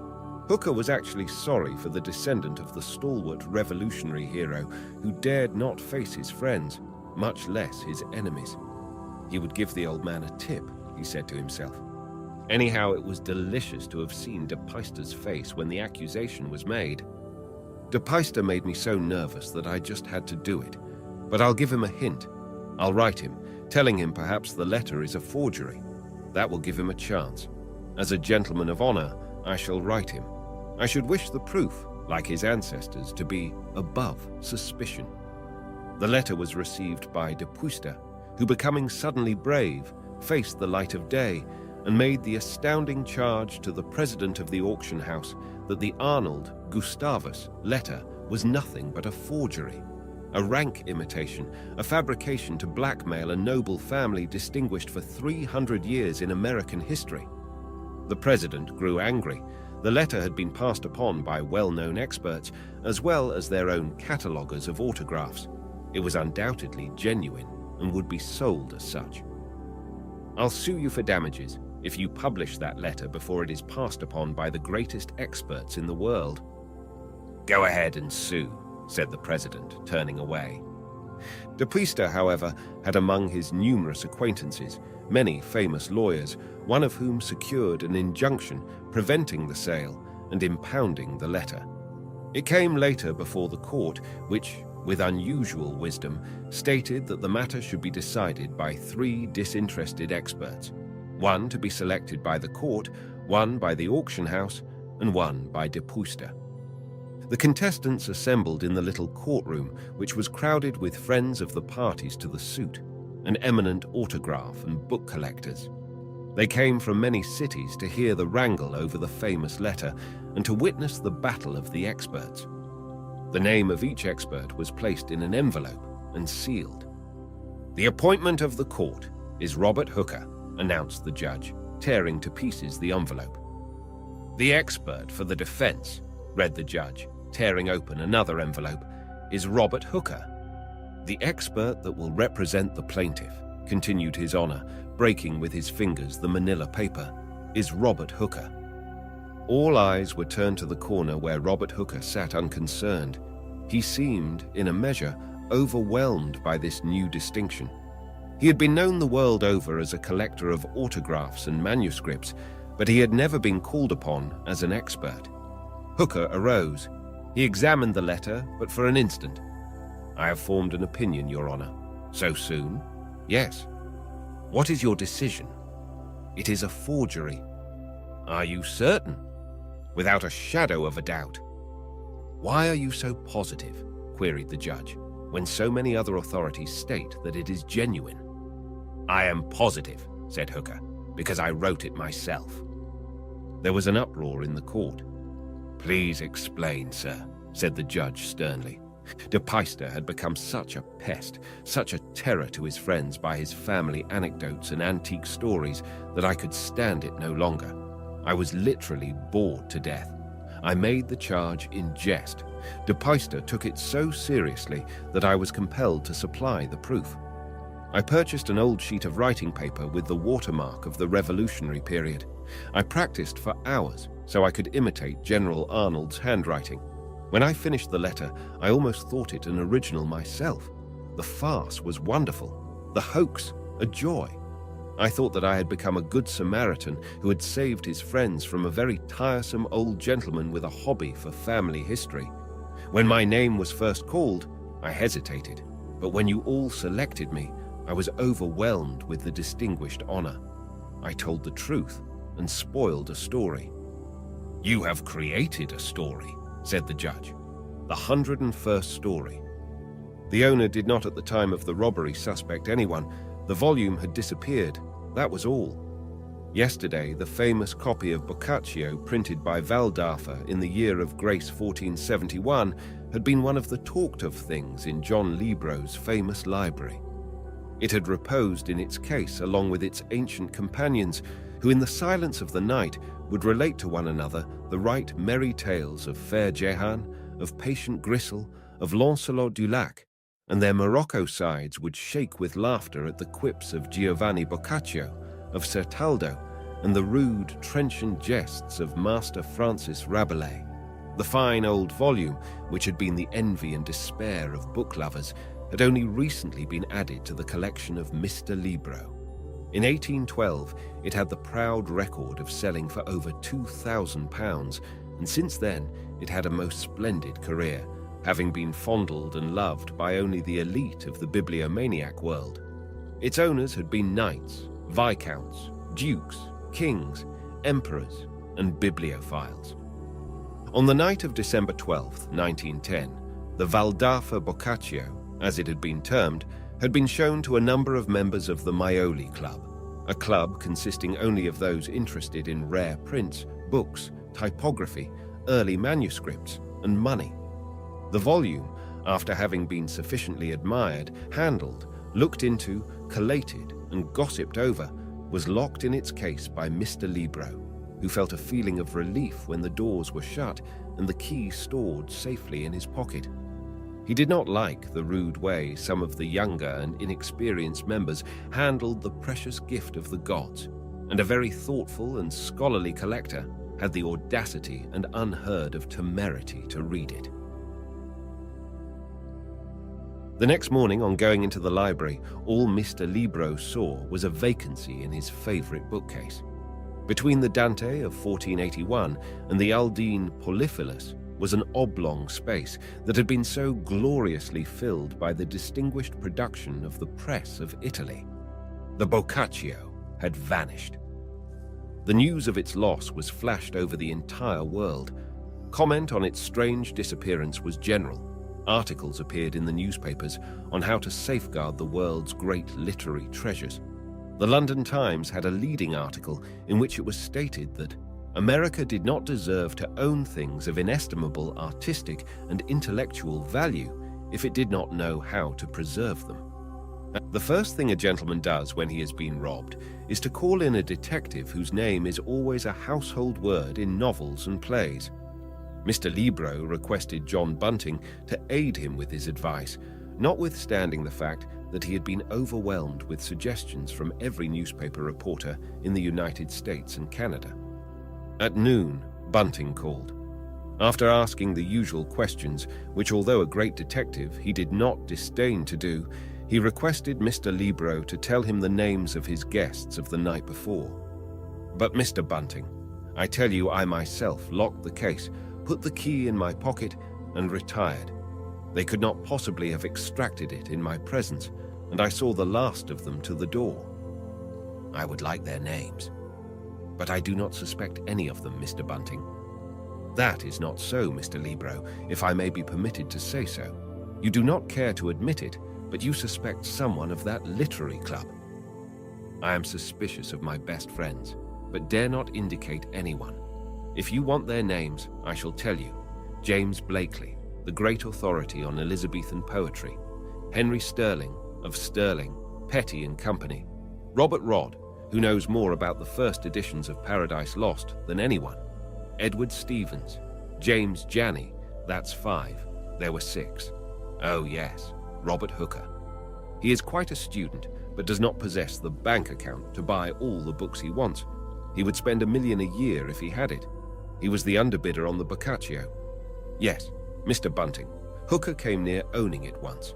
I sent an unlimited bid for it at the Sunderland sale. He tried to buy it from the bookseller who acted as my agent, when he found his own bid had not been high enough. Mr. Libro, that is interesting. It was no ordinary thief, however, who took it. The ordinary New Yorker does not know the difference between that book and one by Marie Corelli. Bunting began the investigation at once. He followed zealously every clue. A few notorious criminals who were seen in the immediate vicinity of the house were interviewed without result. One of them, who had been noticed a block from the house shortly after midnight, was locked up on suspicion. He was discharged from custody the next morning as nothing could be proved against him. This individual, who was known to the police as Bookie Phillips, had been arrested many times but never convicted. The chief found him quite placid under the rapid fire of his questions. He had read of the lost Boccaccio in the Herald, but did not understand why any self-respecting thief would stoop to steal a worthless old book. As a last resort, Bunting was compelled to investigate the members of the Maioli Club. Although they were book lovers, the detective found, much to his surprise, that they were respectable citizens. He called one day upon Mr. Hooker without giving notice of his visit. "Mr. Hooker," he said, "I would like to know about the book missing from the Libro collection. Do you know where it is?" Mr. Hooker seemed to be choking. His face grew red, and he could not answer for the moment. Bunting repeated the question, and Hooker grew angry. "How dare you ask me such a thing? You are so accustomed to dealing with thieves that you try your crude methods on everyone. The book will turn up sometime. Meanwhile, myself and all my friends will be continually annoyed by your insults and threats. Good day." The detective left. He felt sure that Hooker knew more than he cared to admit. Perhaps the book was even now upon his shelves. He would have his house and office searched. This was done. The Boccaccio was nowhere to be seen. 2 years passed. The Valdafa Boccaccio, which had been a day's wonder, was forgotten by all except Mr. Libro and Mr. Hooker. They saw each other rarely after the loss of the unlucky volume. In fact, they avoided each other. The incident was never mentioned among the members of the Maioli Club. It was a thing never to be spoken of at its meetings. It was, however, again to be the subject of talk and gossip. On December 12, 1912, 2 years to a day after its strange disappearance, the volume turned up in all the glory of its illuminated page and superb Morocco binding. Giovanni Boccaccio had added another story to the 100 that composed his immortal collection. And where had it been found? The last place in the entire world, in the New York Public Library. For almost 2 years it had reposed there, with no one to cherish it or dip into its witty contents. In a bookcase, side by side with other great masterpieces of literature, it had remained neglected by the inhabitants of New York, who in the newspapers of that great city figure as learned and scholarly. The old story that the best place to hide a book was in a Wall Street broker's office was found to be pleasant but fanciful fiction. It was far safer in the public library. No one would look for it there. On the morning of the 12th of December, a gentleman came to the inquiry desk. He appeared to Mr. Jones, one of the assistant librarians, to be interested in books on the subject of religion, so he requested the visitor to go with him to the book stacks, as there were too many of them to carry to the reading tables, and theological books were always so heavy. While looking over the collection, the man called Mr. Jones's attention to the label of John Libro in one of them, and asked why the Decameron of Boccaccio was put among the religious books. Mr. Jones blushed. He gasped, however, when he recognized the long-lost volume. He would take it at once to the principal librarian. He first asked the stranger's name, the fortunate discoverer of the missing treasure. He gave Mr. Jones his card. Engraved thereon was B. Phillips. The newspapers were full of the curious recovery of the Boccaccio, were quite facetious about it, and went so far as to call the great building on Fifth Avenue a literary mausoleum. Others suggested that the state should appropriate money for the purchase of modern sex novels, the only books that were really read. But despite the jibes and explanations, the real mystery was unsolved. How was the book stolen, and why? 3 days later, the following letter appeared in the newspapers. It is given here because it will make a fitting ending to the 101st tale of the Decameron. New York, December 14th, 1912. Sir, I have read with interest the various explanations given in the papers concerning the disappearance of the book from Mr. Libro's library. I can supply the key to the whole problem. Some 2 years or so ago, I was stone broke. One day I read that Mr. Libro had purchased at a great price the book which has caused all this commotion, I thought I would lift it some night when I had nothing better to do and sell it back to its owner or some other book crank. I called one afternoon at the Libro house with some magazines on pretense of securing subscriptions. The ruse worked. Mr. Libro ordered The Bookman, a magazine I had never heard of. He showed me one or two of his books. These maniacs always want to show you their things. I was bored to death, as you can imagine. While he was signing the subscription blank, I made a wax impression of the key to the cases. That night, I did a second story job. The window was open. I easily found the library. But where was the confounded book? I looked everywhere. There seemed to be millions of books. In one case, I noticed a shelf that was uneven. I looked at it. I saw the name Boccaccio. I placed the volume underneath my coat and left. The evening papers were filled with the news. What could I do with the volume? I could not keep it in my room, as I feared the police would find it. I did not dream that it would be missed so soon, and I did not anticipate all this fuss over a shabby old book. I tried to think of a place to hide it, but could not. One of the papers said that a Richard Hooker was the other crank who had bid for it at the auction sale.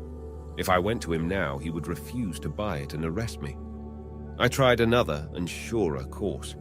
That night, I went to Hooker's house, another second story job, and left the cursed book in the most conspicuous place in the library. The next day, I called on him. I said I was Mr. Scott, a detective. I accused him of stealing the book from Mr. Libro. He said I lied. I told him he had the book in his house now. From the expression on his face, I knew I had him. He said he had found the book in his library, but had not taken it, and did not know how it had got there. I asked him if he thought anyone would believe him. He said, no, everyone would think he had stolen it. Hooker offered me $1,000 to take the book and say nothing.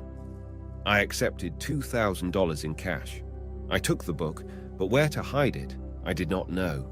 It was under my coat when I was passing 42nd Street and 5th Avenue. A thought struck me. I would place it where it would never be found. The people here have no time to read books. It was the best place of all. In a moment, I was in the library. I threw the cursed old thing on one of the shelves. I left in great glee. At the corner of 40th Street and the Avenue, I was arrested by one of Captain Bunting's men. They tried to get something on me, but could not. I was innocent. I'm on my way to London to visit the British Museum, for I find the study of books profitable. Yours very truly, B. Phillips, the Lady of the Breviary. The Abelard Missal was lost to him forever. When Mr. Richard Blaithwaite was alive, Robert Hooker had a small chance, 1 in 10,000 perhaps, of securing it and adding this beautiful memento of the Renaissance to his Museum of the Imagination. But now that Blaithwaite was dead, all hope of owning it had vanished. Hooker would not have hesitated, in the cause of the public, to have taken it by fair means or foul from Blaithwaite, but he would not rob a woman. He was singularly squeamish upon this point. Richard Blaithwaite had left everything to his only daughter, including the famous Abelard Missal. It was a marvelous manuscript dating from the 16th century and contained at the end the beautiful and tragic story of those medieval lovers, Abelard and Heloise. The pictures that decorated the missal, however, were its chief glory. They were the work of Giulio Clovio and executed by the great miniaturist for Philip II of Spain. The full-page illuminations, with the exquisite colours heightened with gold, were worth a king's ransom or a queen's reputation. The binding was in keeping with the superb quality of the breviary, being in old purple Morocco, the royal arms of Castile impressed in gold upon the sides. Hooker tried in every way but could not give up the idea of being its possessor. It haunted him at night, and during the day his mind constantly reverted to its matchless colours and quaint designs. He knew Miss Blaithwaite slightly, having met her in former days at her father's house, when he used to delight in looking over his famous library. The pity of it all was that the missal was to be in the keeping of a woman. If it had gone to some collector who would treasure it as a delectable gift of the gods, it would not be so bad. But to a woman. The thought almost drove him mad. One evening, in despair, he resolved to call at the fine old house and glance once more at the lovely picture of Abelard imprinting his last kiss upon the lips of Heloise. He felt some misgivings when he was told that Miss Blaithwaite was at home and would see him. He almost hated her, and he could not forbear the thought that the Abelard missal was no more to her than her pet dog or the bracelet upon her fair wrist. When she entered the room, he was taken aback. When he saw her some years ago, she was but a slip of a girl with long hair down her back. She was now tall and stately, with beautiful, deep blue eyes. She was dressed simply, and Hooker thought exceedingly well, but he was not a judge. He knew more about the morocco covering of an old book than a lady's apparel. "Good evening, Mr. Hooker. I'm glad you called," she said. "Thank you, Miss Blaithwaite.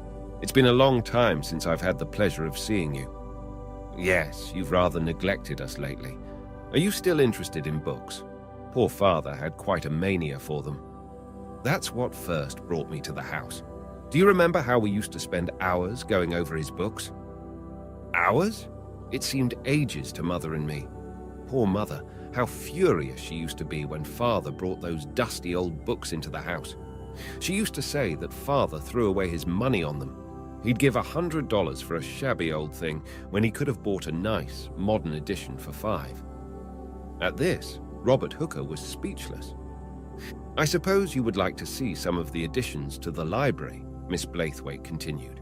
"Father bought books until he died. You know he caught pneumonia by going to an auction sale one cold day last winter.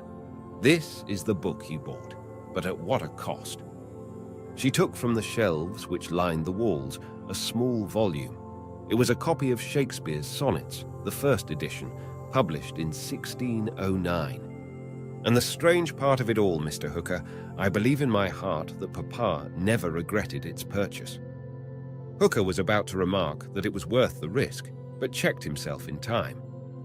It was foolish. Your father, however, was a true bibliophile. Miss Blaithwaite returned this volume of volumes to its position in the case, and when Hooker saw it, he turned pale. She had put it in upside down, a terrible thing to do. One would have to stand upon his head to read the title, and book lovers do not believe in gymnastics. He immediately placed it in its proper position, carefully, tenderly, as if it had been a baby, which was precious to him, but not quite so precious as an old book or manuscript. Father could not bear us to put books in upside down, but Mother and I would often forget, and the way Father scolded, you would think we had committed a horrid crime. At this, they both laughed. When Hooker was shown the breviary, he lingered for a long time over its magic pages. He felt the cool vellum leaves with his fingers for fear lest the missal would slip through his hand and disappear forever. For over 2 months, Hooker was a constant visitor at the Blaithwaite home. He became intimately acquainted with every book in the library. He could tell the exact date of publication of the early printed volumes, the place where it was printed, the name of the binder, and other useless information. Even Miss Blaithwaite caught some of the contagion. She, who had formerly cared nothing for her father's playthings, became interested in them. Sometimes she would take down from a shelf a volume of old English poetry and become absorbed in the lyrical sweetness of the verse. Occasionally, she would read aloud to Hooker some beautiful poems that she had discovered in Ben Jonson, in Crashaw, or in Herrick, and he would tell her of his aspirations and of the museum that existed only in his mind. He told her of the wonderful things he already possessed. Although Hooker had known Miss Blaithwaite for some time, she was to him always the lady of the breviary. When he felt the delicious warmth of her hand, he thought of the missal. When she was seated near him, poring over some old volume of forgotten lore, his mind turned to its wonderful binding or its miraculous miniatures. Strange as it may seem, Miss Blaithwaite was nothing more to him than the guardian and sole owner of a book that his soul desired.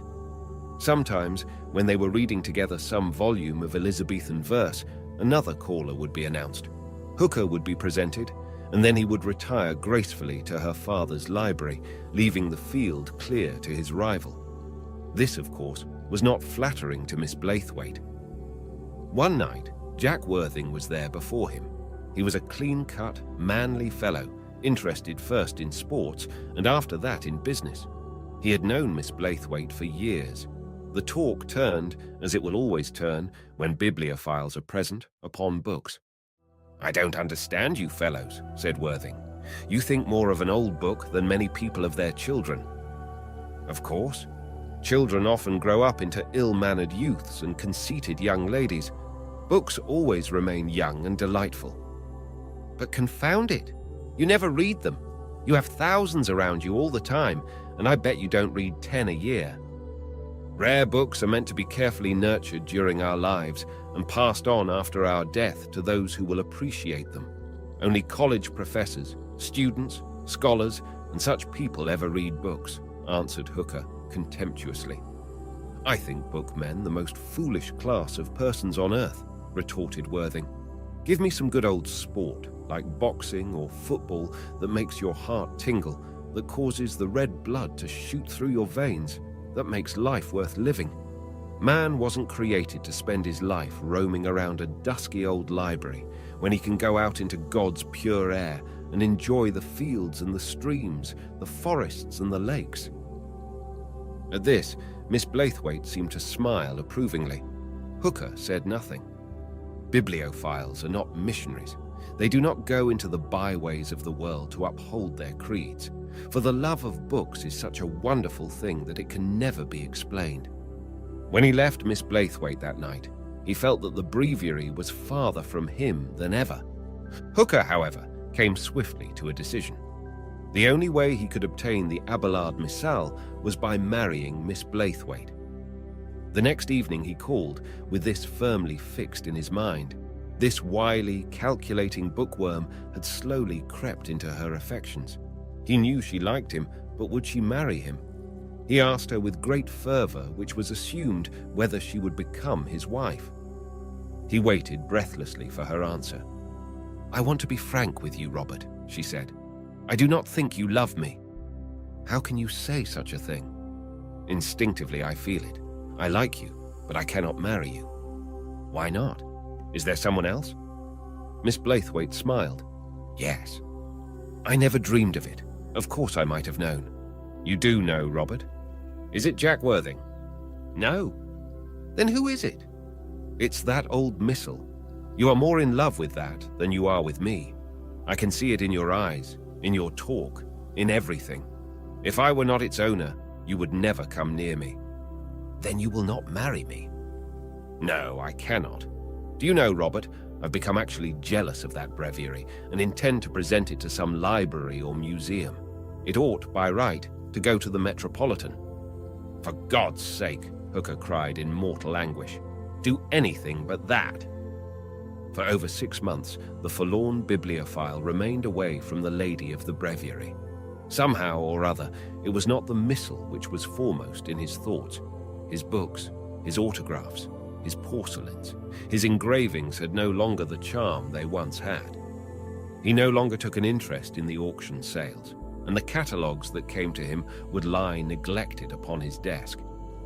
He looked with particular distaste upon the 3 Trees and the unpublishable memoirs and the Shakespeare-Bacon volume. He even thought of returning them to their owners. The great institute to be founded and called after his name was a thing of the past. He had acted like a cad, he said to himself. To marry a woman for an old book was almost as bad as marrying for money. One evening, Hooker came to the conclusion that he could not stand this loneliness, this desolation, any longer. He intended to leave the country, to wander in foreign lands. He would call again upon Miss Blaithwaite for the last time, but would she receive him? His heart was beating rapidly when the maid told him she was in and would see him. And there was Jack Worthing with her, looking big and manly and courageous as ever. Miss Blaithwaite seemed delighted to see him. A sudden joy seemed to overspread her features, and Hooker noticed things about her he had never noticed before. He saw the appealing dimples in her cheeks, the fine hair blowing near the temples, the exquisite shape of her ears, the wonderful turquoise blue of her eyes. And Jack Worthing was talking of books. A miracle had happened.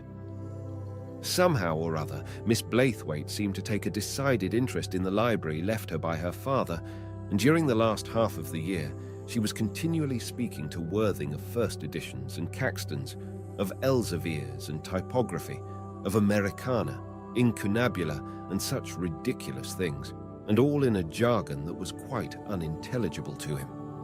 And Worthing determined to study the things she liked, and borrowed some reference books from a library that told of the mysteries of the book lover's cult.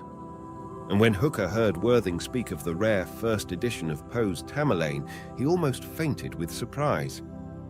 "Don't you want to look over Father's books, Mr. Hooker?" asked Miss Blaithwaite. "You may go in the library as usual, and make yourself at home. I have added a few things myself." "No, thank you. I'd rather remain here. Which side do you think will win the polo match tomorrow? Meadowbrook?" At this, Miss Blaithwaite and Worthing looked at each other in astonishment. Hooker thought he saw a mysterious understanding between them. He became at once insanely jealous of the athletic young man who was discoursing so eloquently of Tamerlane in boards uncut. "Meadowbrook?" persisted Hooker. "I suppose so," returned Worthing in an uninterested manner. Yes, this talk of books had become decidedly distasteful to the once enthusiastic bibliophile. "By the way, Mr. Hooker," said Miss Blaithwaite, "I've made up my mind about the Abelard Missal. Jack and I think it would be a good thing to give it to the Metropolitan Museum." "I quite agree with you, Miss Blaithwaite," said poor Hooker. "There it would always be safe from fire, and could be seen by the public. It is certainly the proper thing to do." At this, Miss Blaithwaite seemed overjoyed. When Worthing left, after an interminable time, Robert Hooker sat by her side upon the old Chippendale sofa in her father's library. When she discoursed of books and learning, he would quietly change the subject. He wanted to hear about herself and what she had been doing since he saw her last. As for himself, he was going away. He was taking a steamer next Saturday for Europe. She asked him quietly if he did not want to take a last look at the breviary. "Damn the breviary," he said to himself. He did not care particularly about it, but she insisted. He took the precious volume from its place on the shelf, and together they looked at the marvelous illustrations that traced so vividly the history of the two devoted lovers. They glanced not at the calendar or the litany that came first in the breviary, but bent their heads over the lovely miniatures that narrated so touchingly the tragic story. When they came to the picture showing the final parting of Abelard from his beloved Heloise, Hooker looked at Miss Blaithwaite. Her eyes were filled with tears. "Robert," she said tenderly, "I'm not going to present it to the Metropolitan. I'll give it to the Hooker Museum. Then we both can always enjoy it." The evasive pamphlet. He was disappointed again. He sat alone in his office thinking of the auction sale of the day before. A copy of the rare first edition of The Murders in the Rue Morgue, the immortal story of Edgar Allan Poe, was lost to him and his heirs forevermore. He had gone to the auction with the virtuous intention of buying it, when the shabby little pamphlet with its brown paper wrappings, printed in Philadelphia in 1843, was offered. The bidding was remarkably spirited. It was finally sold to a distinguished collector for $3,800. He had been the underbidder, but what chance had a poor devil of a bibliophile against the wealthy captains of industry? At sales of this character, the race is not to the swift, but to the rich. Robert Hooker had once owned a copy of this precious volume. This made his disappointment the keener. It was a more interesting example than the one that had just been offered under the hammer of the auctioneer, for it had been a presentation copy with a simple, though beautiful inscription written in the delicate handwriting of the poet upon the title page, "To Virginia from E.A.P." This was the very copy the greatest of storytellers had lovingly given to his wife. Years ago, it had mysteriously disappeared from Hooker's office, where he had kept it in a fireproof, feeling it was more secure there than on the shelves of his library. He sought for it everywhere, offering large rewards for its return, but the evasive little volume never was heard of again. Hooker was musing over his defeat of yesterday in the sales room when his thoughts reverted to the fate of his own copy. Where was it? What was its history? Its possessor could not seek a purchaser because the inscription on the title page would instantly identify it. Had it been destroyed? Was it? "A gentleman to see you, sir, about an old book." He instantly awoke from his reverie. It was his secretary who had spoken. "Tell him I have no money for such things," said Hooker. John Lawrence, his secretary, did not turn away, but waited with the flicker of a smile upon his face. He knew the foibles of his employer. He had been with him for many years, and a really good clerk always knows his master's weaknesses. "Hold on a minute, John. Perhaps I can give him a few minutes. Tell him to come in." "Hello, Colonel. What can I do for you this morning?" said Hooker cheerily to a middle-aged man, erect of figure, who had just entered. He was one of those men who make their living picking up old books, old guns, old papers, old coins, old pictures, old everything. He also, at times, had a faculty of picking up old liquors, which was not good for him. He was known as the Colonel because of his military bearing and his interest in the Civil War. He had really been a soldier serving in the glorious and extensive regiment known as the Home Guard. "Good morning, Mr. Hooker. I've a matter I'd like to speak to you about, but in the strictest confidence. I'm on the track of a really fine book." At this, Hooker smiled. Although in his long and busy life and in his strange wanderings, the Colonel had secured a few good things, his finds generally turned out to be of no value. Hooker had frequently advanced him money to purchase what the Colonel termed nuggets, but when they were brought to him, changed, in the twinkling of an eye, into fool's gold. "Well, what is it?" said Hooker, rather impatiently, fearing another tug at his purse strings. "You've read this morning's papers? The murders in the Rue Morgue brought at the sale yesterday $3,800 "Enough of that," retorted Hooker, who was becoming angry. "I never want to hear of that damn book again." "But I know where there's another copy," presented the Colonel weakly. "So do I. In the British Museum." "No, Mr. Hooker, right here in New York." "Where?" "But you're not interested. You just said—" "Of course I am, you old fool. Go on." "Well, the book's in an old house down near Washington Square. It'll be difficult to get. Its owner's in jail." "In jail?" "Yes, he's serving a stretch. 20 years. "What for?" "Murder." "Now, Colonel, I hope you didn't come here to amuse me with fairy tales. I'm very busy this morning." "No, that's straight. He's up for 20 years. He murdered his sweetheart. The court brought in a verdict of manslaughter, so he got a light sentence." "Well, what's that got to do with the book?" "Have patience, Mr. Hooker. You know of the Tomlinson case?" "Never heard of it." "Impossible, sir. The newspapers were filled with it at the time. 7 years ago, everyone was talking about it, and surely you remember." "No, Colonel. 7 years ago, I was in Europe. Tell me about it." The Colonel went into details.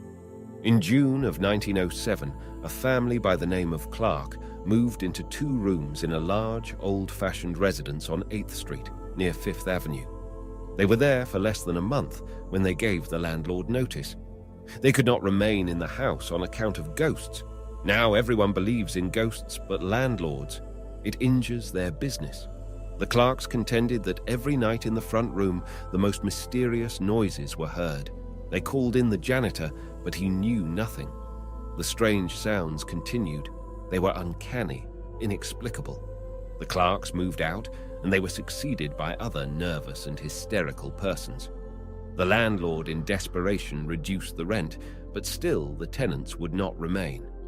At last, even he, who was skeptical and would not believe in hobgoblins or ghosts or spirits or any of those fantastic creatures that exist outside the material mind, resolved to investigate for himself.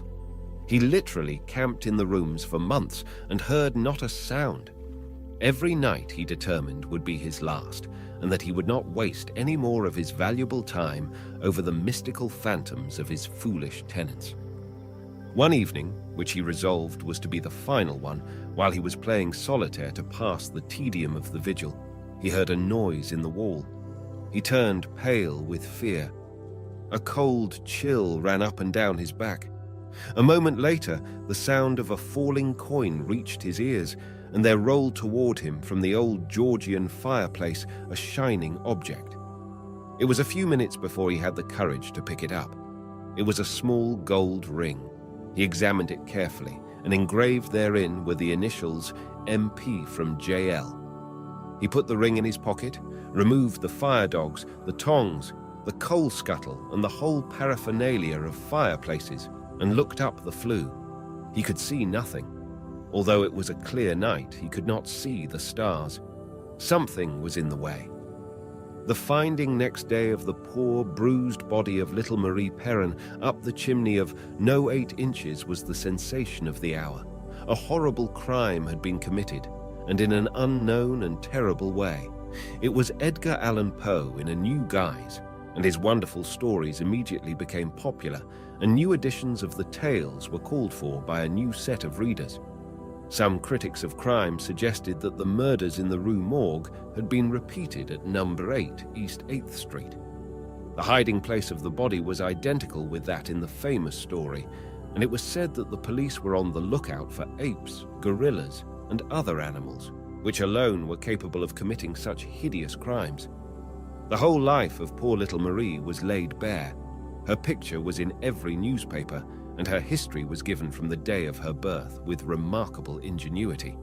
The reporters, with uncontrolled imaginations, turned out from the scanty material at their hands an excellent biographical sketch that seemed and rang true, which is sufficient for the reading public. Marie Perrin had disappeared without paying her rent from No. 8 over a year ago. When the agent came to collect the arrears, he found the tenant had departed with all her chattels. This was a libel, for she was in the room but not visible. The detectives, when they investigated into the tragedy, and after asking 10,000 questions in 1,001 places, found out that Marie had a sweetheart and that his name was Richard Tomlinson. He refused to admit his guilt, but after being prodded with the iron fork of the law, technically known as the 3rd degree, he broke down and confessed. In a fit of anger, he struck her over the head with the brass fire tongs. He had no intention of killing her or even harming her, but he had become insanely jealous of another who was paying her attentions. In fact, he said he must have been mad at the time, as he did not remember having struck her until she lay before him, quiet and cold upon the floor. After a trial lasting over 2 weeks and full of sensational incidents, Tomlinson was sentenced to spend 20 years of his life in prison. "That's an interesting tale," said Robert Hooker when the colonel had stopped speaking. "But what has all this to do with the first edition of Poe's story?" "Well, you see, Tomlinson was a friend of mine.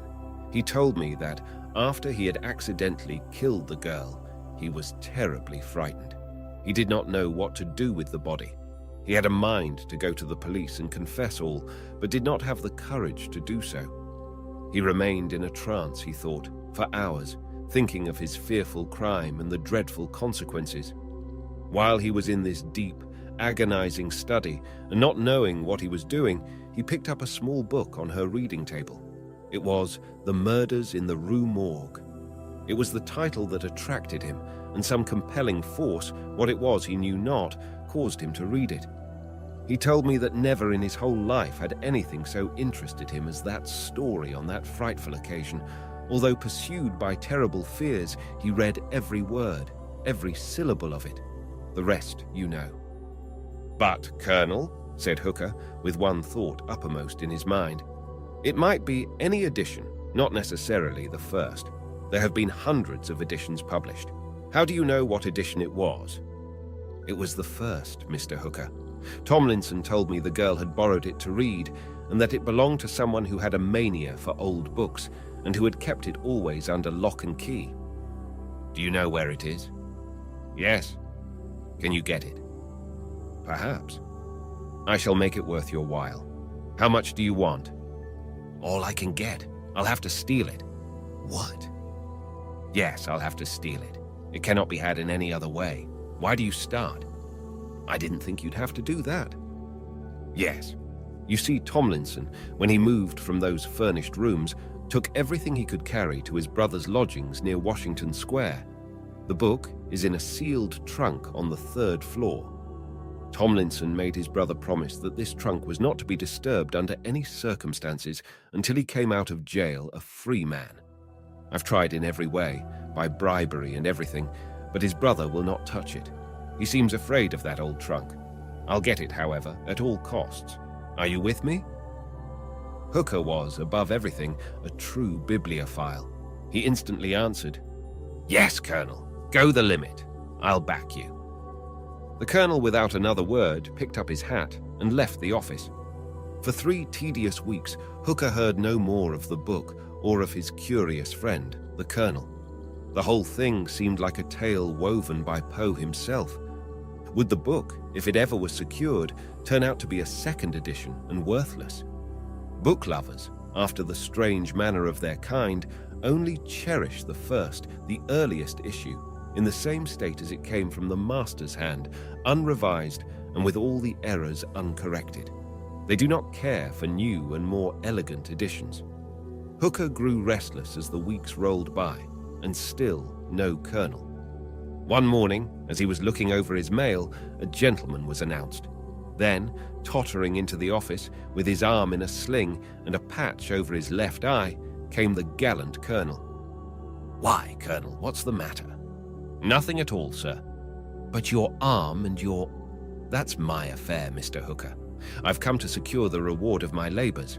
I've got the book," he said in triumph. "I told you I'd get it."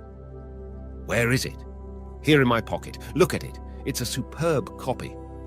The Colonel laid before the astonished eyes of Richard Hooker the priceless 1st edition of Poe's marvelous story. It was in the original brown printed wrappers, just as it was published. With trembling hands, he grasped the book. He turned the first page and gasped. A startled cry broke from his lips. The Colonel at once noticed his pallor. He did not dream that an old book would affect even the most ardent bibliophile in this manner. In all his experience of 40 years, he had never seen anyone so overcome at the sight of a dingy pamphlet. There, upon the title page, Hooker read the tender inscription written many generations ago, with which the most imaginative of American poets had presented his greatest story to his loving wife. It was his own copy, returned like bread upon the waters. Hooker was speechless. He went over to his checkbook and handed the Colonel the equivalent of $3,000. The Colonel retired, murmuring his thanks. The book lay upon Hooker's desk. Here was a new problem, worthy of Monsieur Dupin himself. Question after question came into his excited mind to depart unanswered. Who had stolen it? And how? Why had it been taken? How had Tomlinson secured it? And what, above all, had it to do with Marie Perrin? Hooker remained there, gazing at the pamphlet for hours. It fascinated him horribly. The luncheon hour went by, and still he sat staring intently at its faded covers. Would he ever solve the riddle? His mind was still at work on the problem when he was interrupted by his secretary. "It's closing time, sir. Is there anything you want before I go?" "Nothing, John. Thank you." The secretary turned to depart. He drew back suddenly. "The book! Mr. Hooker, the book! Where did you get that?" Robert Hooker looked at his confidential assistant. His face was the color of the whitest parchment. His breath came in gasps, and cold drops of perspiration were visible upon his forehead. "I bought it today," said Hooker quietly. "It once belonged to me and Marie Perrin. She was my—" John Lawrence did not finish the sentence. His face was twitching, and he was evidently suffering from the keenest nervous excitement. "Tell me about it, John," said Hooker kindly. "You seem to know something of it." "I do, Mr. Hooker. You'll forgive me, won't you? I didn't mean to do anything wrong." "Why? What do you mean?" "Well, years ago, on your return from Europe, you questioned me about that book. I was the only one who had access to the safe and knew the combination. I told you I knew nothing about it, that perhaps it had been mislaid before your departure for London. I lied, for I had taken it. I'd no intention of stealing it. I did not even know it was particularly valuable. I read the story one day when I was alone, with no work to do. It was the best tale I'd ever read. I was absorbed by it. I could not get the horrible plot out of my head. Yes, John, go on. Where does Marie come in? I was engaged to her. I had known her for years. She came from Montpellier, Vermont, where we both were born. One day I told her of the story. She wanted to read it, not thinking it any harm. I loaned it to her. She stopped for it one evening on her way home. I never saw her after that.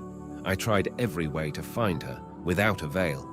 She had disappeared from her rooms on 8th Street, and I never heard of her again until the frightful news came out.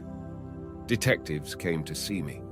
My name was in the papers once or twice at the time, and the questions they asked me were terrible. I proved an alibi. They had fixed the crime on Tomlinson, who, unknown to me, was uppermost in her affections. It was a bitter awakening. I've never been the same since. I think of her every night of my life. I've now told you all, and I shall resign and leave you at once. You can have no more need of me. Stay, John. I forgive you. You've suffered enough. Go home and come down tomorrow as usual. The book still lay upon the desk. This time he would take it home to keep it in his library among his most valuable possessions. For surely it was the most interesting copy of the Murders in the Rue Morgue in existence. Hooker turned the leaves to see whether, after its wanderings, all the pages were intact, collating it, as bibliophiles love to term this delightful occupation. Yes, it was perfect, just as when it had so mysteriously disappeared years ago. But hold, what were the brown, reddish finger marks on the back cover? Hooker did not have to be told that it was the lifeblood of poor Marie Perrin. The great discovery. He was considered by all his friends thrice a fool. First, he was engaged to be married. Second, he was a speculator in stocks. And third, he was a book lover. Some condoned the first offense, others pardoned the second, which was considered a weakness, and all universally condemned the last. John Libro had money on July 28, 1914. On July 29th, he did not possess a cent. The war caused it all. When New Haven dropped to 50 and Reading to 70, John Libro's fortune shrank with them, and he was left high and dry with nothing but the advice of his friends, a little jewelry, some clothing, and a few old books. Libro went home, made an inventory, and counted the change in his pocket. He was 35 years old, big, healthy, good-natured, and irrepressible. Here he was face to face with starvation. He grimly smiled, for it was at any rate a new experience. He sat down by the little bookcase, forgot his cares and his creditors, and took out his beloved friends. He tenderly fondled the first edition of Elia, dipped into Beaumont and Fletcher, and took solace from the pleasures of memory. When he looked at his watch, it was 8 o'clock. 2 hours had glided away in the company of his Morocco-clad companions. It was then that he thought of Ethel. He would go to her at once and unfold his story. He told her in a few words that he was ruined and could not marry her. This made her more than ever determined to marry him. She loved him and could not allow such a small thing as money to interfere with their plans. The more he insisted, the more determined she became. At last, they reached a compromise. He would put the matter squarely up to her father. Mr. Edwards was called from his study. "Mr. Edwards," he began, "I suppose you read of what happened today in the stock market?" Yes, of course," Mr. Edwards replied quickly. "What of it?" "Well, I was long on New Haven and Reading." "Speculating again, have you?" "Yes, and I'm broke, and Ethel would not allow me to break off the engagement until I spoke to you." "She is a foolish girl. You are released, and I think it a good thing for my daughter." "Perhaps some day when I go to work," poor Libro pleaded. "Work! Work!" retorted Mr. Edwards. "Who ever heard of a stockbroker who worked?" Without another word, they parted, and Libro returned to the drawing room to pay, with many kisses, his farewell to Ethel. When at last he was on the street, he thought that poverty was the most terrible thing in the world.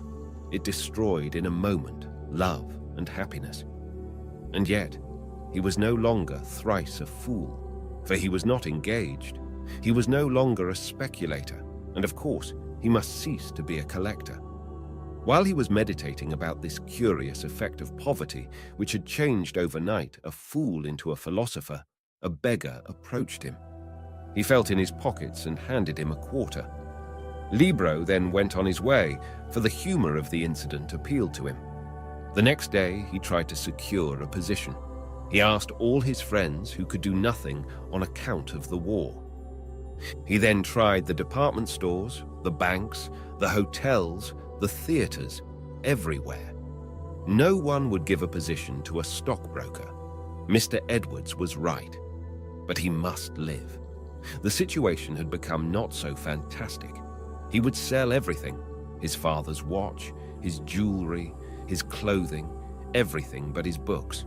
Those he would not part with. On the corner of 35th and Broadway was a pawn shop. He had passed it hundreds of times, but had never thought of entering. Half of it was a store where the pledges were sold. Each piece of jewelry had a huge white card on which ran some such legend: former price $1,000, now $400. The other half of the shop was where the real business was conducted, and it was here that its patrons lost their patrimony. Libro was ashamed to enter. He hesitated 2 or 3 times and then returned to his rooms. He picked up Old Omar in its paper covers, and with the imprint of Bernard Quaritch, 1859, for it was a first edition and much beloved. He then read of wines and the joys of heaven. He could not afford to buy those full Orient vintages, but nevertheless, in the quietude of his rooms, he drank deep. 2 days later, with the courage of hunger, Libro visited the locality of this American Mont de Piété, but he was again afraid to enter. He seemed to see all his friends near him, watching him. He thought they smiled when they acknowledged his trembling salute. Broadway seemed to contain myriads of his acquaintances. He then thought with dread of the interior of the place, with its poor, degraded, perhaps half-clothed men and women forced to pledge their last precious possession. He walked away, but returned, laughing at his cowardice. This was also to be a new experience. He resolved to walk quickly up to the door and enter before anyone would notice him. He received a shock when he passed the portals. If he observed acquaintances on the outside, here on the inside, he met friends. All Wall Street seemed to be gathered. It was more like a meeting of the downtown club. "Hello, Jack. Why, if that's not Libro," and the baby member greeted him from all sides. Before the well-worn counter was the flower of New York's financial set, pawning their diamonds and their good repute. The wire houses and the bucket shops and the legitimate offices were all closed, and by a marvelous change, as in the twinkling of an eye, the principals, and not their customers, were putting up more margin. John Libro entered properly into the spirit of the occasion. He laughed with the others when one received $50 on a diamond ring that cost $200. He roared in harmony with the crowd when one well-known Broadway habitué objected to the $12 proffered on a gold watch. It was all too funny for anything. It was now his turn. He felt sick as he took from his tie an emerald pin, the gift of his mother. "How much do you want on this?" asked the proprietor. It was a cold voice which went through him like steel.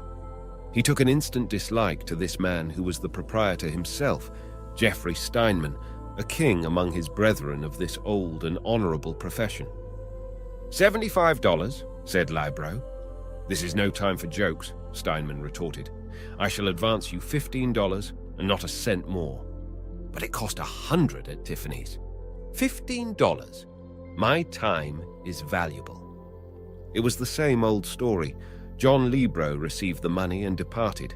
He was bitter at the world, and particularly at the cold, keen gentleman who presided over the destinies of the shop with the glittering windows.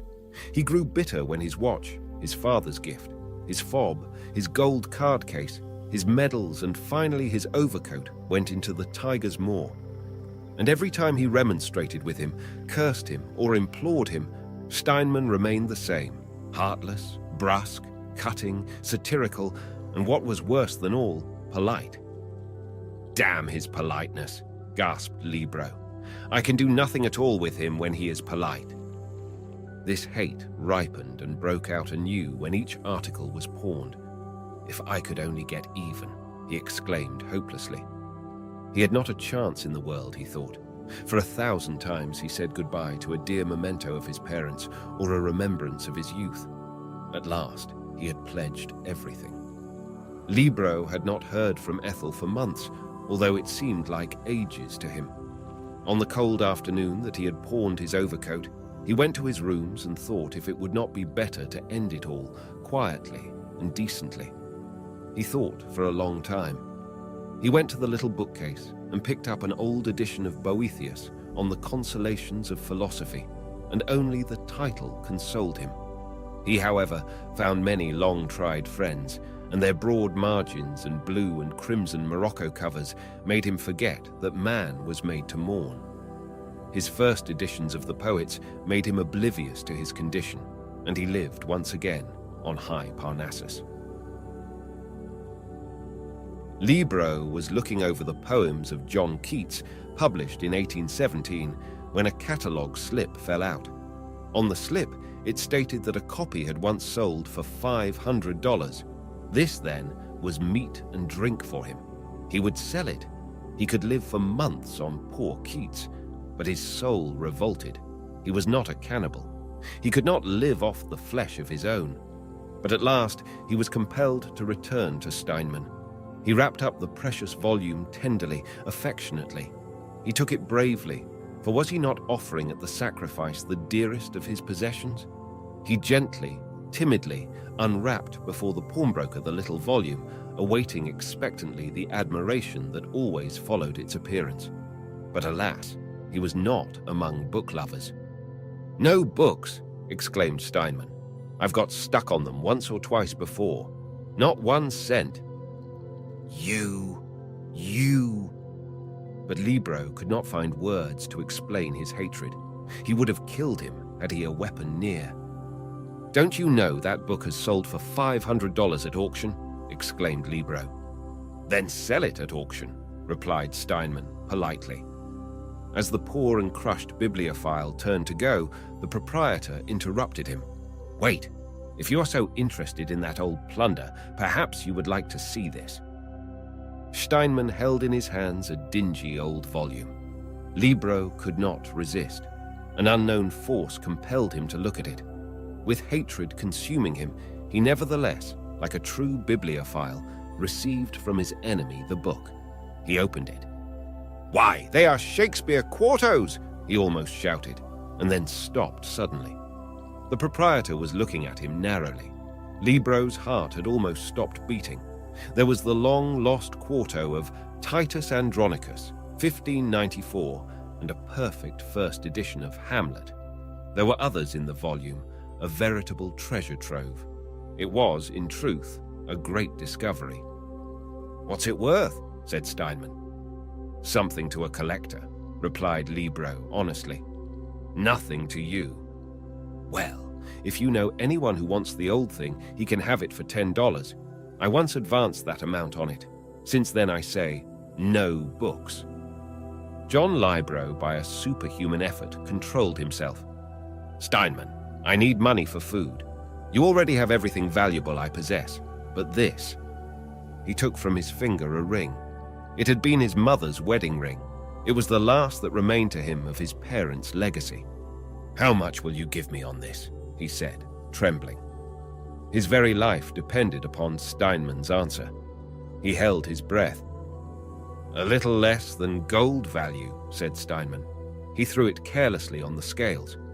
$10.37. Without further ado, Steinman counted out the money, and Libro departed. He, however, went out one door and came in by another. It was the first time that he had entered the half of the establishment where the unredeemed merchandise is sold. On this side, he was a patron and not to be patronized. "How much for that old book?" said Libro boldly. $10, answered Steinman in a surprised tone. This was a new dodge, a customer pledging one article to obtain money to purchase another. It was Libro's turn now, but he was not used to the game. "I shall give you $5, not a cent more." "No, $10 or nothing." "All right, I'll take it. Wrap it up." He counted out the money and left. Steinman felt uneasy. He thought he saw the flicker of an unholy smile on Libro's face as he passed through the swinging doors. It is almost unnecessary to state that Libro sold the book, the only book he ever parted with, for a fabulous sum, more than its weight in gold, and for many thousands of dollars. A noted collector purchased it immediately, and it is now the chief attraction of his wonderful library. With the money jingling in his pocket, he returned to the scene of his former misery. He was to redeem his pledges with the broker's own money. "Steinman," he said, "collect all my things. I shall pay what I owe and take them with me." "I congratulate you, Mr. Libro, on your return to fortune," replied Steinman affably. "I want to thank you, Steinman." "Thank me? Why?" "Because of the old book," said Libro politely. "I sold it today for $30,000. In a joyous mood, John Libro called upon Ethel Edwards. The story of the Shakespeare find was in the evening's papers. No one was more glad to see him than Ethel's father, who welcomed him like an old friend. That night he mused as he walked home. "I am no longer a stockbroker. I am engaged to Ethel, and I can still collect books. I am a fool, and I glory in it." The 15 Joys of Marriage. He was showing the distinguished guest through his magnificent library. He exhibited with pride his treasures, telling an interesting tale about this volume and his merry adventures about that. In glass-covered exhibition cases were displayed some of his greater rarities, and the colors of their morocco coverings gleamed and glowed in the light. At one end of the spacious room was a case with bronze mountings, and within reposed a volume bound in old olive levant, powdered with the bees and other devices so often used by Nicholas Eve, binder to His Majesty Francis I. The visitor asked about the volume that was so superbly housed, and begged Mr. Henry Sterling to give its history. "Pray examine it," he replied, taking the volume with the greatest care from the case. On its back, in letters of gold, mellowed by age, was its title, Les 15 Joies de Mariage. "Ah, that is indeed rare," exclaimed the visitor, "and its binding is marvelous. But hold, it is rubbed in one corner. Some vandal did that. It is a shame such a treasure should have been used so damnably." "It is for that reason, sir," Sterling replied, "that it is my most beloved volume. I value it above all the books in my library. This is its history. Some 15 years ago, I met at a house party a lady to whom I was instantly attracted. She was handsome, with high coloring and the most glorious hair. We met often thereafter, and a year later she became my wife. We lived for some time most happily together. Occasionally we had petty disputes that always ended in a victory for both of us. About 12 years ago, attracted by a great book sale, I started to form this library, which has been the passion of my life. I read all the catalogues, became skilled in bibliography, lived in the bookshops, spent all my time collating and going over my precious volumes. In the evenings, instead of talking to my wife about the Ives coming ball, or a problem in bridge, or the newest shades of silk, I pored over the catalogues which came to me from all parts of the world. My wife said nothing at first, but when one bookcase was added to another, crowding out the little Sheraton writing tables and the bijou cabinets, she objected mildly. "Why bring all this trash into the house? And besides, you never read them. I suppose they don't cost you much. I loaned a few to one of my friends yesterday." I winced, but said nothing. Gradually, I became absorbed in the pursuit. Other collectors, Men after my own heart, rich and always wearing the oddest clothes, so my good wife said, came to visit me. We would stay up far into the night relating our experiences, telling wonderful stories of how we secured our rarest volumes and remarking about the prices, which seemed always soaring. My wife knew at last that these old books cost a great deal of money, that I would spend $100 for an old almanac or an Aldous, while I objected to the $40 she paid for a hat. She said she would stand it no longer. I remonstrated, but in vain. She remarked that I had changed, that I no longer loved her. This was not true. I loved her as I always did, but I would not allow anyone to dictate to me. However, I displayed no longer the little Morocco things that I had bought, but brought them home surreptitiously, placing them in the corners of the bookcase. I concealed them in my newspaper of an evening, or had them sent home when my wife was out shopping or visiting her friends. Sometimes she would catch me flagrante delicto, as I would stealthily remove my beloved from its brown wrapping paper, or catch me napping with a first edition that she was sure she had not seen before. The situation grew intolerable. I could not bear to have someone who had promised to obey me, taunting me at every turn, remorselessly dropping an Elsevier on the floor, or shattering my nerves by insolently showing me a receipted bill for a presentation copy of Endymion. I tried to be gentle with her, to reason with her, to tell her what a scholarly thing I was doing, but it was of no avail. She became actually jealous of my books. She looked with distrust at every parcel that arrived. She was suspicious of everything that had the appearance of a book. At first, she was only mildly oppressive. She now became severe, scolding continually, making my life a burden. She said my love of books was unnatural, wicked, unspeakable. I could stand it no longer. I could not live with a woman who treated me in so cruel a way. When I told her this, she was docile at first, but the fire broke out anew at some new victory of mine in the auction rooms, which one of my spiteful friends told her about. Matthews was always jealous of me because I had more courage than he and snatched the uncut Comus from him when it was almost within his grasp. I tried no longer to bear with my wife. She was a vixen, a mad woman, a very devil. I resolved to divorce her, but on what grounds? I could not think of a single charge that could be placed before a jury. American juries generally consisted of the most stupid and unimaginative men. My wife said she ought to secure the action on the grounds of infidelity, that I loved my first folio of Shakespeare more than I did her. Things came to a climax at last. The famous library of Richard Appleton was to be sold at auction. I was intensely excited, as you can imagine. I read the catalogue item by item, word by word. I marked with ink the things I most needed and determined to buy a few exquisite volumes, even at the risk of bankruptcy. And there was Les 15 Joies de Mariage, the first edition in the superb binding made by Nicolas Herve for Diane de Poitiers. I had resolved to purchase it many years ago when Appleton wrested it from me at the Amherst sale. I had even waited for his death, knowing it would again come upon the market. I resolved to have it at all costs. The eventful day arrived. I went to the rooms in person. The little volume started at $100 and rose to $3,000. It was already beyond my means. I just had to have it. I nodded. There was no other bid. I drew my check for the amount and carried it home. I was reading it in the library when my wife entered. I casually, in an unconcerned way, although my heart was trembling, placed it on the table. I looked at my wife. Her eyes were flashing.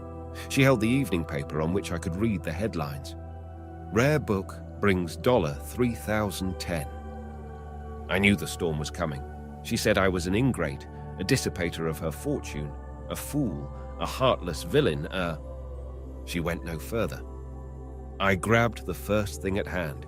It was The 15 Joys of Marriage, and threw it at her head. It struck her arm and fell upon the floor. When I stooped to pick it up, noticing the poor, bruised, broken corner, I looked about. My wife was gone. The next day, she served me with the papers for the divorce, which is now a cause célèbre, At last I was free.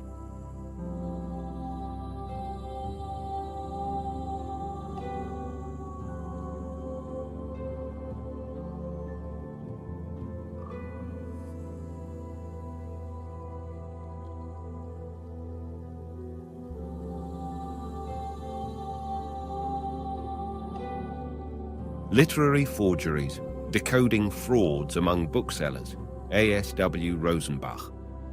I cast my bread upon the waters, and it came back to me after many days. "What do you mean by that?" I asked the tall, white-haired man who sat opposite me in his luxurious library. The room was an enormous one, and thousands of fine books lined the walls from floor to ceiling. My friend seemed in a confidential mood, and I expected to hear something startling. This Gothic room, with its early Spanish religious sculptures, had the very atmosphere of a confessional. My companion had had a somewhat weird career, and as I watched him through the heavy smoke of our cigars, I recalled many strange stories of his youth. Once he had been a lawyer's clerk, but now he was a director in many banks, with financial interests all over the world. The variegated stages by which he had risen to such eminence, not only in business but as a collector of pictures and books, were not always clear to the friends of his later years. He told me that he had been so poor as a boy he had often known hunger, that, as a scrivener in the lawyer's office, he had eked out a most pitiable existence copying deeds and other legal documents. In 1885, he happened to read in the newspapers of famous auction sales of autographs in London and of the first arrival in this country of representatives of the English bookhouses. For instance, Bernard Quaritch was holding his first exhibition in New York at the Hotel Astor. General Brayton Ives, Robert Hoe, and other great collectors of the glaring 80s were beginning to form their libraries. My friend was fascinated, and as he had no capital to invest in great rarities himself, he thought he would make a few. He determined to try his hand at imitation. Just about that period, there was an awakened interest in the ill-fated Major André, who had suffered death as a British informer. In his grimy boarding house on Grand Street, my friend practiced imitating André's handwriting. He finally manufactured a splendid letter in which Major André wrote to General Washington requesting that he be shot as a soldier and not hanged as a spy. As he described his youthful fabrication, his mouth lighted with a smile of pleasure, and he confessed that he had been very proud of this forgery. It had been a work of art. He finally actually sold this pseudo-André letter for $650. Those were the days when unpedigreed rarities were more easily disposed of, as there were not so many autograph sharks around as there are today. 30 years elapsed. My friend had grown in riches and in reputation. Now he was a noted collector. Forgotten were the peccadillos of his youth. In 1915, during the Great War, he noticed the advertisement of a sale in London containing an André letter. He cabled an unlimited bid, as was now his custom. The letter was bought for him for £280. A few weeks later, upon opening the package which he received from the custom house, the enclosed autograph letter looked familiar to him. A closer scrutiny revealed the fact that he had bought back at 3 times what he had received for it, his own fabrication. Several years ago, I had the remarkable good fortune to secure for my own library a letter written by Cervantes. It is the only one known in a private collection today. Other letters of his, and they are few, may be seen only in the Spanish National Library at Madrid. Cervantes' autographs are so rare that the British Museum possesses no example of the handwriting of the author of Don Quixote, nor is there one in the library of the Hispanic Society in New York City, founded by that great collector, Mr. Archer M. Huntington. From this, you may realize to some extent the desirability and scarcity of a letter of Cervantes. Written on 2 pages and dated February 4th, 1593, it is extremely legible in a bold Castilian hand and contains his signature in full, Miguel de Cervantes Saavedra, with a fanciful, twirling flourish becoming to a great Spanish author. Many an expert eye has passed upon it gloatingly in years gone by, for it has been in the celebrated collections, first of Benjamin Fillon in Paris and later of Alfred Morrison of London. Sometime after acquiring this celebrated autograph, I was startled one day in New York when an agent from a well-known English autograph house telephoned me and said he had a wonderful letter of Cervantes. He asked £3,000 for it, which was certainly not too high when you stop to consider that Cervantes's place in literature is second only to that of Shakespeare. If a Shakespeare letter were found today, many collectors would not consider $500,000 too much to pay for it. What then is a Cervantes letter worth? While I sat mulling over these mathematical problems, the doorbell rang and the dealer came in. His manner was important, almost condescending. His precious letter was enclosed in a fine Morocco case, elaborately tooled. He removed it from its costly trappings, and after a moment of suspense, which was really most effective, he handed the letter to me. I could scarcely believe my eyes. I looked for the date, February 4th, 1593. It was an excellently forged copy of the one in my possession. "Where in the devil did you get this?" His face turned the color of a carnation, and his swanky manner of assurance wilted away. "Just what do you mean?" he asked me slowly. I motioned him to follow and took him into my book vault, where I laid his clever forgery next to mine, the original. For a moment, I thought he would crumple up and fall to the floor. I've never seen anyone so completely nonplussed.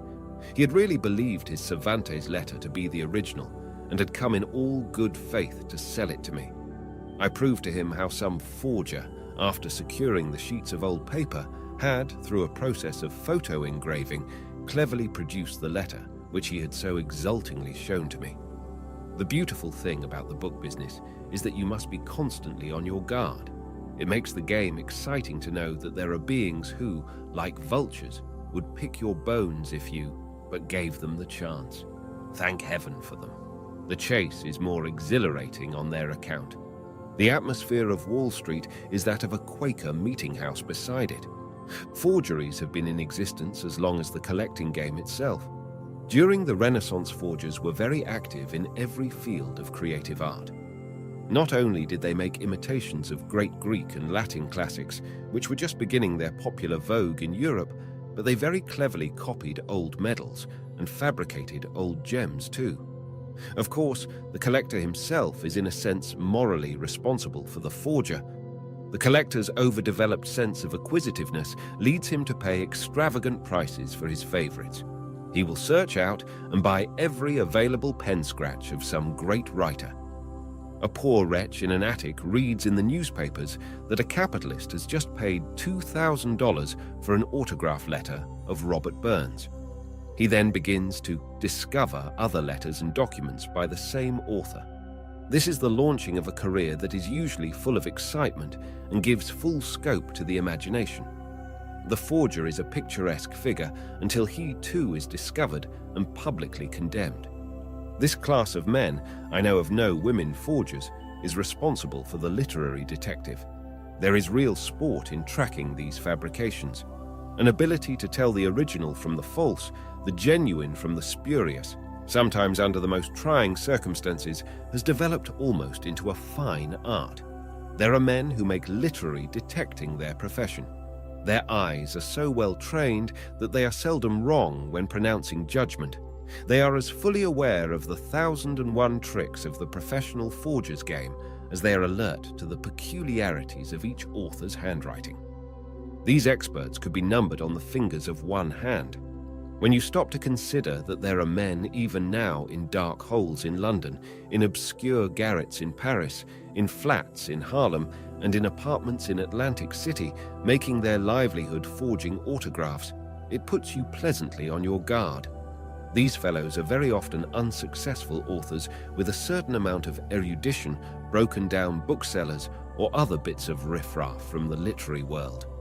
I once knew a genial old college professor who turned from unlucrative teaching to make an honest penny, as he termed it, by forging. My Uncle Moses always told with a chuckle of his experience with an Englishman by the name of Robert Spring. He called at my uncle's shop in Commerce Street one day in the 60s and said he had an old document signed by Washington. In fact, it was a military pass issued to some revolutionary worthy, permitting him to go through the lines. My uncle naturally pricked up his ears at the mention of his favorite character, General Washington, and immediately asked to see this interesting relic. The Englishman then held it up dramatically, and when Uncle Moses read it, he felt like embracing his visitor. For lo and behold, the pass was made out in the name of one of my uncle's own ancestors. It had every earmark of age, was written on old paper in faded ink. The creases were almost worn through, and the edges were frayed. To his covetous eyes, the pass seemed much more desirable on account of its connection with his forebears. He asked the Englishman what he wanted for it, and how it had come into his possession. He glibly explained he had found it in an old-fashioned hair trunk in the attic of a house in old Philadelphia. He wanted $15 for this pass, a large sum in those days, when one could buy a full autograph letter of Washington for that much money. Uncle Moses rose to this thin story as a trout strikes at a fly. Some years later, Ferdinand J. Dreer of Philadelphia, a connoisseur, came to see him. Among other things, my uncle showed him the faded pass. Mr. Dreer looked at it for a moment, and then, according to Uncle Moses, turned to him, and in that cheerfully disgusted tone which one collector uses to a brother who has made a foolish deal, said, "Mr. Pollock, you of all men should know better. This thing is an arrant forgery, and worth less than nothing." It later appeared that Robert Spring was the first great forger of American documents. He had written many such military passes, all of them with spurious signatures of General Washington, but he was always foxy enough to look up the name of some ancestor of the man on whom he planned to prey. Uncle Moses, nevertheless, remained stoical and said this outlay of $15 was one of the most profitable investments he had ever made. It placed him on his guard as nothing had before, was, in fact, an investment that would in time be worth thousands of dollars to him. Spring's career as a forger lasted a surprisingly long time. He reached a point where he made no effort to conceal from his Philadelphia customers the almost made-to-order character of these documents of his. He salved their feelings by saying he would never think of offering them anything that was not genuine. Of course, he was an excellent penman. Washington was his favorite model, perhaps because he had greatest success in copying his handwriting. He sold most of his productions to persons who lived abroad, who were not regular collectors. He assumed various names when he wrote to members of the English nobility, representing himself sometimes as a widow in want or as the needy daughter of Stonewall Jackson, thus feeding most lucratively upon the kind-heartedness of wealthy people thousands of miles away. He was arrested several times, but finally reformed. Before dying, he grew to be a most proper and meticulously honest dealer in books and engravings, and I suppose rests comfortably now in the bookman's heaven. I have collected letters and documents of Washington almost from the beginning of my career. Today, I own an interesting, authentic collection of more than 200, written between the years 1755 and 1799. He was a prolific correspondent. His handwriting is always legible, the writing of a sensitive, clear-thinking person whose nerves were under excellent control. Many of these letters are the charming messages which any leisured gentleman of that period might write. Others are on military matters of the utmost importance. Another series deals entirely with agriculture and shows how well the masterly general could play the gentleman farmer. The years which have passed since his death have seen the world flooded with Washington autographs, but it took a measure of daring and a fanatical spirit of patriotism to forge letters of his while he was still alive and fulfilling with vigor the now historical duties of his military career. It was in May or June of 1777 that a book appeared in London purporting to contain certain letters of Washington written in 1776 to friends and relatives of his in Virginia. These letters paint him as a man whose motives were questionable. The false lines in this book relate his pretended thoughts and feelings about the revolution in which he was then engaged. They make him say he is tired of it all, that he wishes for peace at any price with the mother country. They reveal him as a military scapegrace with the soul, but not the courage of a traitor. Despite the publisher's preface explaining his possession of these intimate documents, it was soon proved that the letters were deliberate forgeries. Nevertheless, they were of grave importance at the time, for they served as a powerful propaganda against Washington, and therefore the colonies, and made a strong appeal to the ignorant and easily biased mind. Forgers must have, above all, a keen sense of chronology. This is the first great requisite after their natural skill in imitating handwriting. For instance, they cannot refer to the discovery of America in a letter supposed to have been written before that event took place, or date a letter of Dickens, 1872, 2 years after his death, and expect to get away with it. Both these slips, strange to say, have occurred. In fact, forgers frequently make similar crude errors, alluding to incidents that hadn't happened at the time the letter was dated. It is plain, therefore, that the master forger must have his chronology at his fingertips. He should know not only the dates of history, which he can find in any textbook, but he must be familiar with the history of costume, of furnishings, and decorations also. I remember reading the invention of one gentleman's brain and pen, in which he alluded to hoop skirts 10 years before they put in their dreadful appearance. The literary forger hoping for success should also acquire an almost endless knowledge of the colloquial language of the period in which he writes, and must be naturally a student of orthography and spelling. In fact, he has taken up the one career where he has literally to mind his P's and Q's. It is fairly easy to imitate the writing of a distinguished character. The most difficult part is to interpret, as well, the thoughts of the equally distinguished mind. A forger of Thackeray wrote the name of the author of Vanity Fair in many volumes, together with a short comment about the text. He composed a pointed criticism of each work, or invented what he believed to be some smart phrase about the author. In this case, the signature and the writing itself are so excellent that they almost defy detection. But the thoughts are no more those of the great Thackeray than are mine of Shakespeare. Not many are privileged to see presentation copies actually in the making. A friend of mine told me of an experience he had in London. One day he strolled into a little bookshop near the British Museum. He looked over some dusty volumes for a time and finally found one which he wanted to buy. There was no clerk in the front of the shop, so he walked to the rear, where he discovered a little old man seated at a large table. Before him was a row of books all opened at the title pages. The busy old fellow was bent over another and so absorbed in his work that he heard nothing. My friend looked over his shoulder. He was committing a little quiet forgery. In other words, he was caught in fragrant delectation. On the title page, he was painstakingly forming Lewis Carroll's autograph. Before my friend left, he had an opportunity to see what was written. He found, much to his astonishment, that the old gentleman was inditing to long-deceased friends of Lewis Carroll copies of Alice in Wonderland, each one with an appropriate inscription. When asked the reason for all this industry, he replied, "I am making them for the American market." Among the many bugaboos which the forger has to face are watermarks woven into paper. These are the manufacturer's trademarks and often show the date the paper was made. You can see them if you hold the paper to the light. Quite recently, I was offered 3 manuscripts supposed to be in the hand of Oscar Wilde. His exquisite, though affected Greek style of handwriting was well enough imitated. But when I pointed out to the man who offered the manuscripts to me that they were written upon paper which bore the watermarks of a manufacturer who had made it during the Great War, he suddenly remembered an appointment and hurriedly made his departure. About 20 years ago, a celebrated French firm of book and autograph dealers cabled my brother Philip that they were offering for sale the original manuscript of Oscar Wilde's Salome.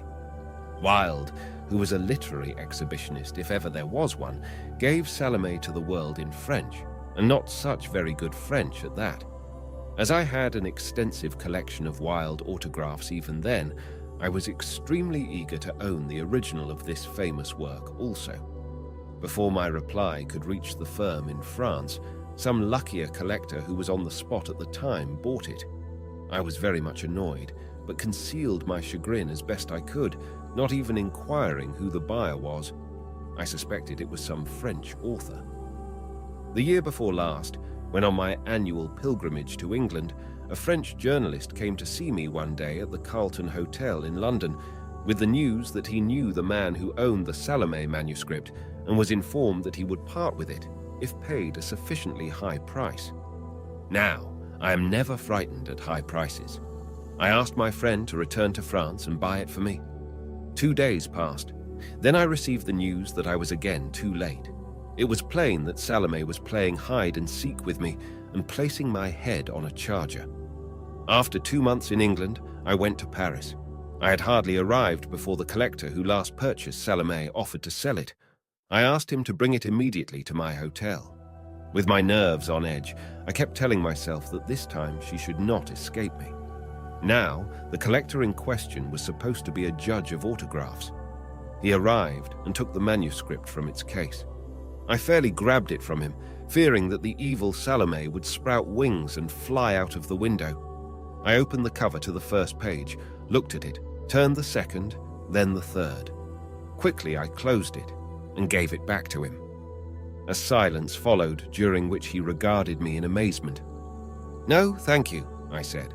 "I'm looking for Salome in the flesh, not a will-o'-the-wisp. Your manuscript is a forgery."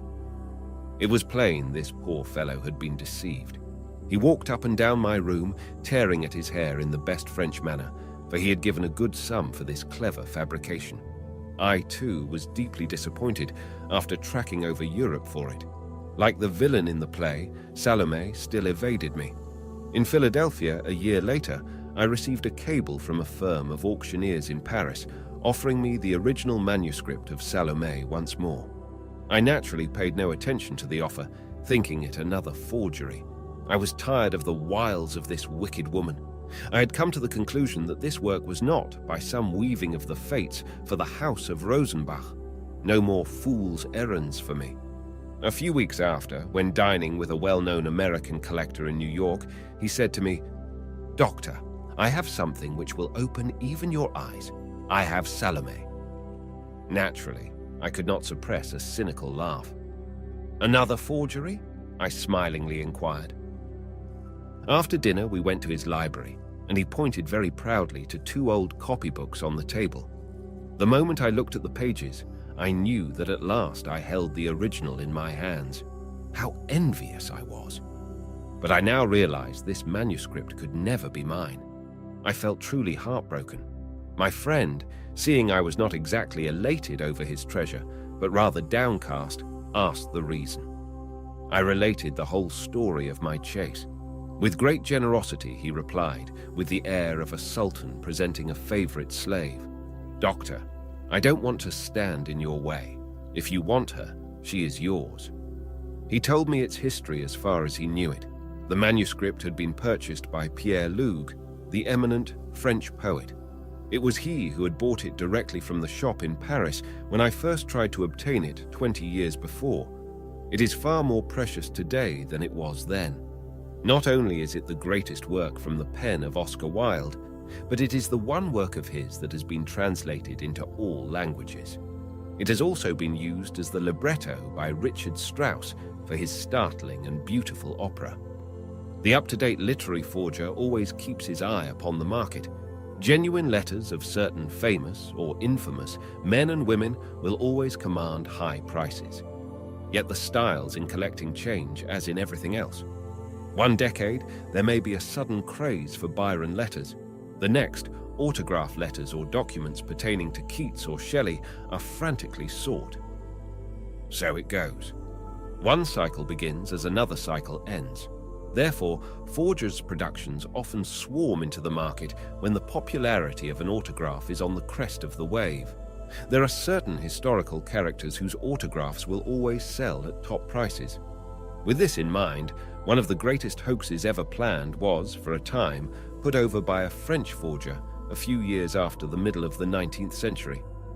Vrain Lucas was his name, and his guileless customer was a noted mathematician, Michael Chasles. I first knew of Lucas's wretched forgeries through hearing my Uncle Moses tell of them. In a way, it was rather humorous, for when he told me the story, he became as enraged as though Lucas had taken him in, rather than Chasles. Vrain Lucas was a middle-aged man of fair education and rather well-read. By his own confession, he had manufactured more than 25,000 spurious autographs, many of which he sold to Chazels over a period of 8 years. During that time, Chazels had doubted his word only once. Lucas immediately offered to buy back everything he had sold him, and thus Chazels' faith was restored.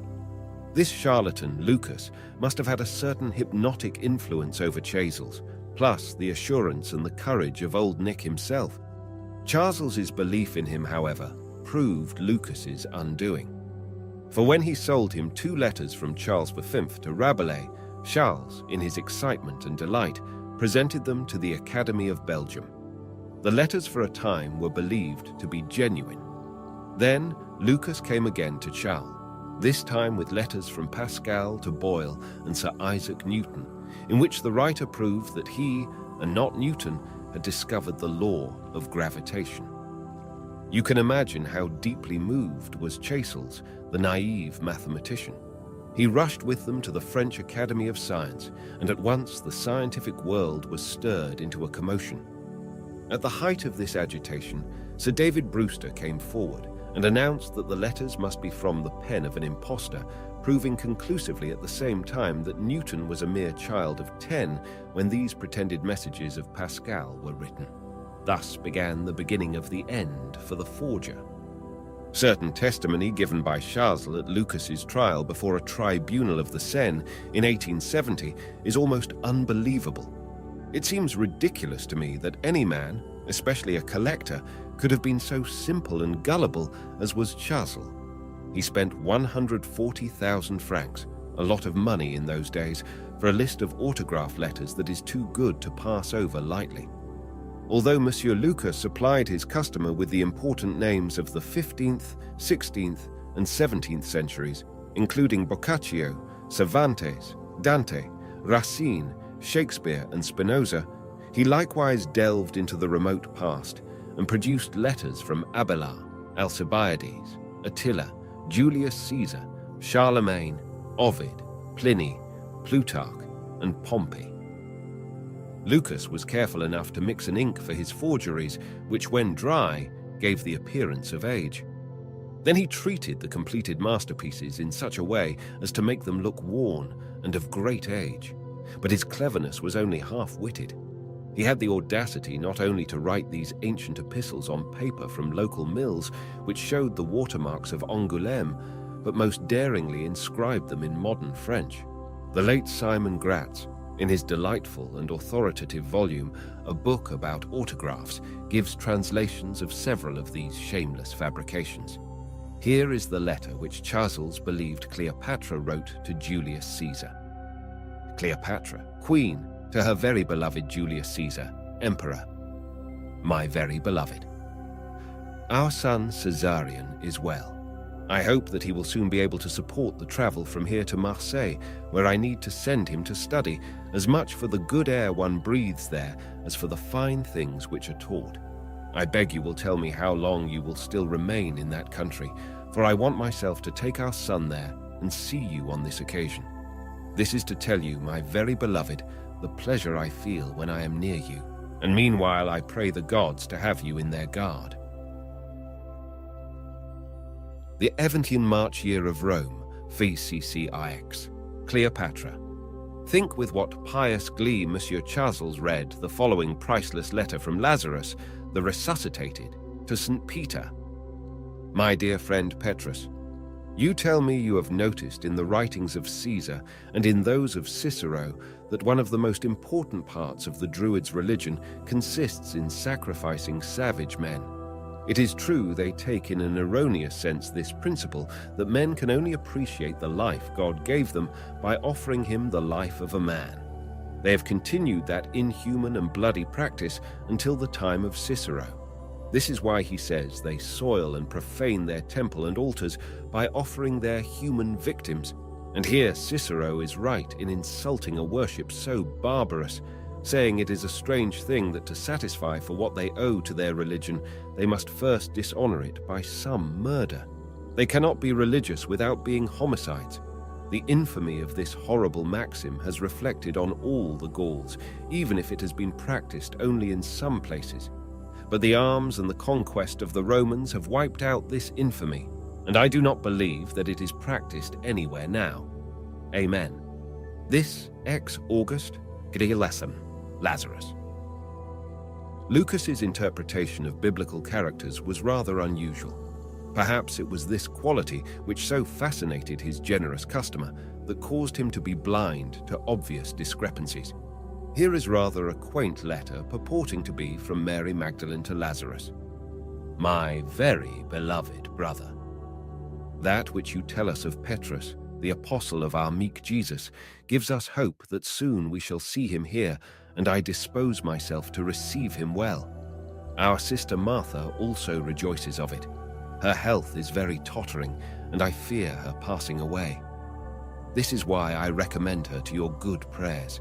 The good girls who have come to place themselves under our guidance are admirable for us, and make us the most amiable caresses. It is enough said, my very beloved brother, that our sojourn in these countries of the Gaul pleases us much, that we have no desire to leave it. Also, none of our friends suggest it. Do you not think that those Gauls who were thought barbarian nations are not at all so? And judging only by what we have learned, it must be from these that the light of science started. I have a great desire to see you, and beg our Lord may have you in favor. This ex-June Eviel says, Magdalene. In this fourth epistle, written by Alexander the Great, Lucas, the true Frenchman, does not forget once more to let words of flattery for France, Gaul, drip from the pen of the King of Macedonia. This letter follows, Alexander Rex, to his very beloved Aristotle, greeting. My beloved, I am not satisfied because you have made public certain of your books which you had to keep under the seal of secrecy, for it is a profanation of their value, and no more render them public without my consent. As to what you asked of me, to travel to the country of the Gauls in order to learn the sciences of the Druids, of whom Pythagoras made so fine a eulogy, not only do I permit you, but I entreat you to go for the good of my people, as you are not ignorant in what esteem I hold the nation, which I consider as the one that carries the light in the world. I salute you. This Entix of the Kalends of May, year of the CV Olympiad, Alexander.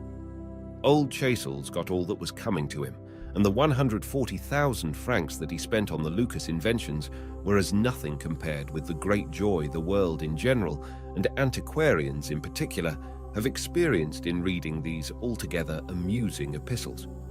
Being sometimes called a pirate myself, I have always been interested in reading about them. I remember reveling in Treasure Island soon after it appeared in 1883, but instead of the pieces of 8 and flashing gems which Stevenson conjured up for the boyish mind, I substituted, in my youthful imagination, rare books. This seems far-fetched, yet it is absolutely true. Instead of Long John Silver's doubloons and sequins, I put in their place first editions and manuscripts. They were more to me, then and now, than all the treasure of the Indies. And yet, in the first years of my passion for them, I rarely gave thought to forgeries. I had that superb reliance upon instinct which is a part and parcel of youth. I felt that if there were forgeries about, I could sniff them as a dog follows a scent. So I was not really interested in forgers and their works until I read in a book for the first time an account of William Henry Ireland, the greatest fabricator of them all. Ireland was a youthful scamp, less than 18 years old, who in 1795 pulled the leg of almost the entire literary world with his discovery of many Shakespearean manuscripts. He was the son of an engraver in London, and doubtless inherited the facile fingers which brought him his peculiar fame. Ireland Senior reverenced all relics of antiquity, and especially those which were connected with the memory of Shakespeare. He was almost a fanatic on this subject, and gave his son to understand that his greatest desire would be satisfied the day that he was lucky enough to find an autograph manuscript of the Bard of Avon. I've had that feeling myself. After being dragged hither and yon by his father, who searched every nook and cranny where Shakespeare was supposed to have stayed, the filial William Henry decided upon a course of his own to make his father completely happy. He was apprenticed at the time to an attorney, and it was a part of his daily work to study ancient documents such as leases and wills. He sometimes read in books the histories of various estates in Great Britain, and occasionally a facsimile of Shakespeare's signature was printed in them. One day, he came across some unused parchment at the end of an old rent roll. His imagination began to work, I suppose, as he studied the Shakespeare facsimile before him, and the echoes of old deeds with their quaint phrases doubtless rang in his ears. Thus he set about practicing the penmanship of an earlier era. Finding that he wrote with amazing ease, he immediately made up a lease between William Shakespeare and John Hemming, with one Michael Fraser and Elizabeth, his wife. When the ink was sufficiently dried, he took it home to his father, who at the sight of it nearly dropped dead with joy. And so began young Ireland's notorious performances. After finding further facsimiles of signatures of the Elizabethan period, he invented, with the most appalling facility, all sorts of letters and poems. Naturally, his father and others asked where he had found these remarkable manuscripts, whereupon he made up a more or less logical story. He said he had met a gentleman of fortune whose name he had sworn not to tell in a coffee house in London, and that in the course of conversation they had discovered each other's love for things antique. The new acquaintance then mentioned having in his possession a collection of old deeds and papers tied in bundles. The boy told of his delight at being asked to inspect them, and how he had gone to his friend's house and searched through them. Much to their mutual joy, he had discovered one old paper which clearly established his friend's right to a certain property which had been the subject of litigation for a long time. This friend, he went on to explain, first swore him to secrecy, then presented him with as many of these ancient manuscripts as he wished to have. It is not difficult to understand why William Henry's father accepted his boy's story so easily. Remember, those were the days of stern virtues. A son brought up to respect his parents was expected to tell the truth. When the elder Ireland, being a man of substantial reputation, showed the manuscripts to his friends and repeated his son's story, it was accepted. Spurred on by his apparent success in deceiving his father and many visitors, the young forger began to lose his head and daily grew more daring. Under cover of secrecy, in a lonely room where he was apprenticed, he had the temerity not only to forge Shakespeare's signature to documents, but to invent an autograph confession of faith for him. This met with success, and he proceeded to compose love lyrics in the form of letters to Anne Hathaway, signed with the name of the great poet. Here is one of them, in which he enclosed a lock of Thy Willie's hair. It is addressed to Anna Hathaway and reads as follows: Dearest Anna, as thou hast always found me to my word most atrewe soe, thou shalt see I have strictly kept my promise. I pray you perfume this my poor lock with thy balmy ices, for then indeed shall kings themselves bow and pay homage to it. I do assure thee no rude hand hath knotted it, thy willis alone hath done the work. Neither the gilded bauble that environs the head of majesty no nor honores most weight ye would give me, half the joy as did this, my little work for thee. The feeling that did nearest approach unto it was that which cometh nigest unto.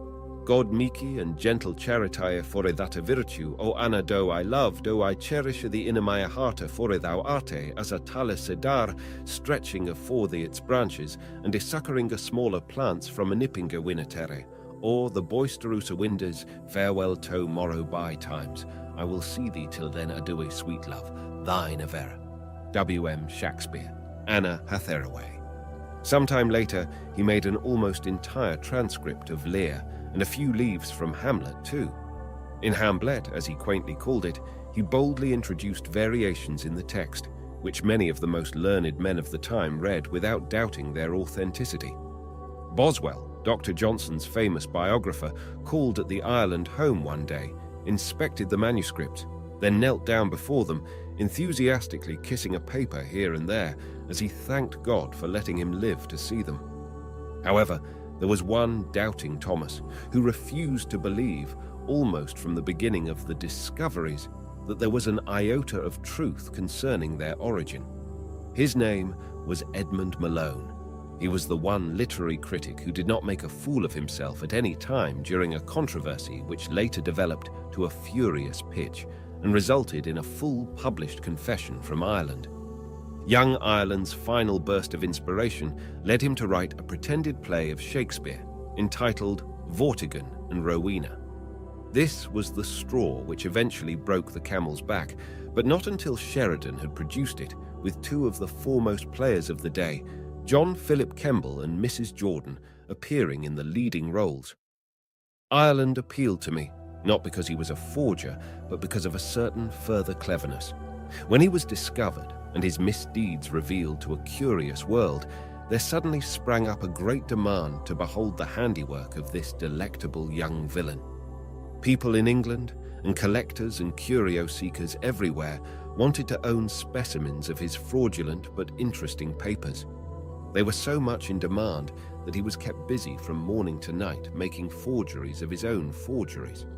The sudden demand was not for Shakespeare's own letter to Anne Hathaway, but for Ireland's original imaginary manuscript. What then could the poor fellow do?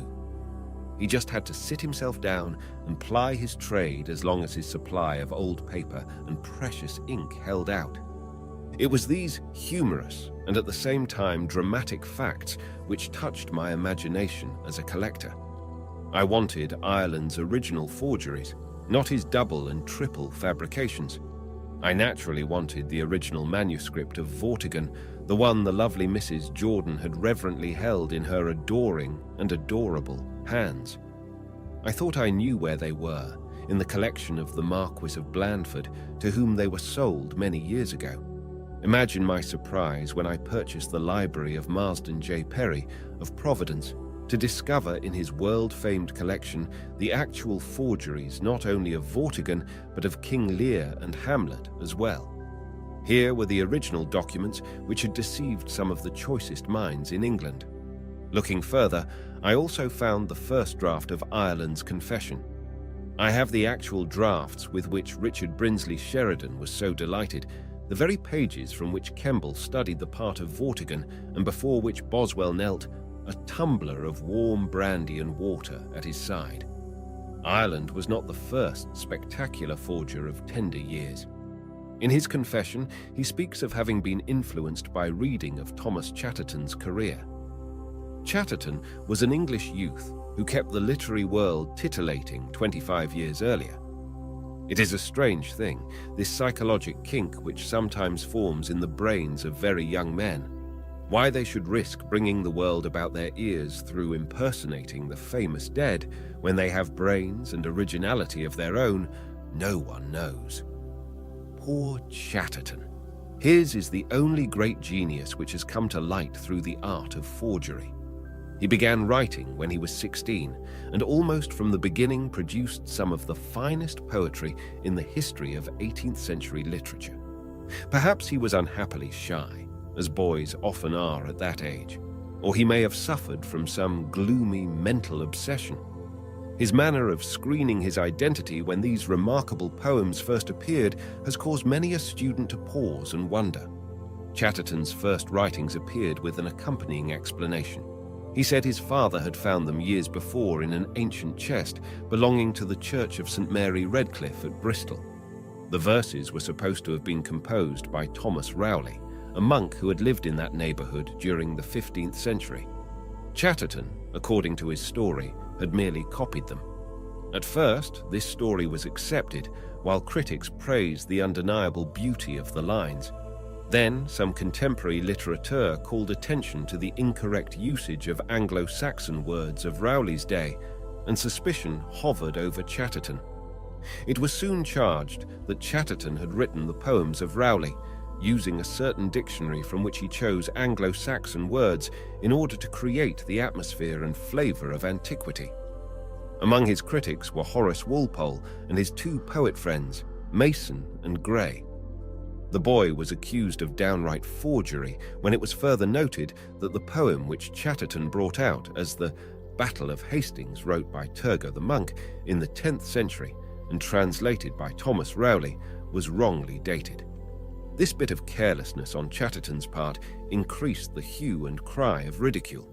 The Battle of Hastings, as every English schoolboy knew, did not take place until the 11th century. And here, the poetic Turgot was relating its history 1 century before it happened. The goading of Walpole and his acolytes finally drove Chatterton to commit suicide when he was only 18 years of age. What a loss it was to England. Walpole, seated in his comfortable library at Strawberry Hill, surrounded by his precious books and his precious ladies, recognized Chatterton's works as forgeries, but did not recognize his superb genius. A few of the inspired lines of Chatterton's poems are worth all the famous letters which Walpole so elegantly wrote for a large public, including himself. Although we wade with zest in the delightful mud stream that, with its scandal and veiled allusions, runs so naughtily through Walpole's correspondence, we can never forgive his treatment of poor Chatterton. Not quite in the same class as a forgery, a quaint and equally difficult sister, art has gradually sprung into existence, called the facsimile page. Not that I mean to imply that the making of such pages is always done with an intent to deceive. There is a concern in London which supplies missing pages on order for any book you may have, a business that is done quite openly. Suppose you own a copy of the first edition of one of Shakespeare's folios in which either the title or last leaf is missing. If you don't happen to be too fastidious and have merely the collector's love for the complete without his obsession for the perfect as well, you could take your first folio to this firm and in a short time receive a perfect page made to match the others of your book. Only the connoisseur and you yourself would know the difference. Owing to the assistance of the camera today and the modern processes of engraving, it is not difficult to reproduce the printed word as it first appeared several centuries ago. The snag comes, however, in finding a paper that is exactly contemporaneous with the book itself. This London house happens to have a large and wonderful collection of old papers taken chiefly from the fly leaves of early volumes. There are many unscrupulous dealers in the world, even in New York, who do not acknowledge to their customers that a book which they offer as genuine is made up in this manner. Any reputable firm would immediately call attention to it. One not quite so particular, with the naivety of a child, always pleads when caught that he was ignorant of the guilty leaf, not being an expert himself. And yet he had ordered the damning page from the London House of Facsimiles. But sometimes it is almost impossible to tell which leaves in a book are facsimile. About 75 years ago, there was an expert in this line in England by the name of Harris. With the greatest dexterity and cunning, he made leaves for incomplete books, which exactly duplicated the original ones.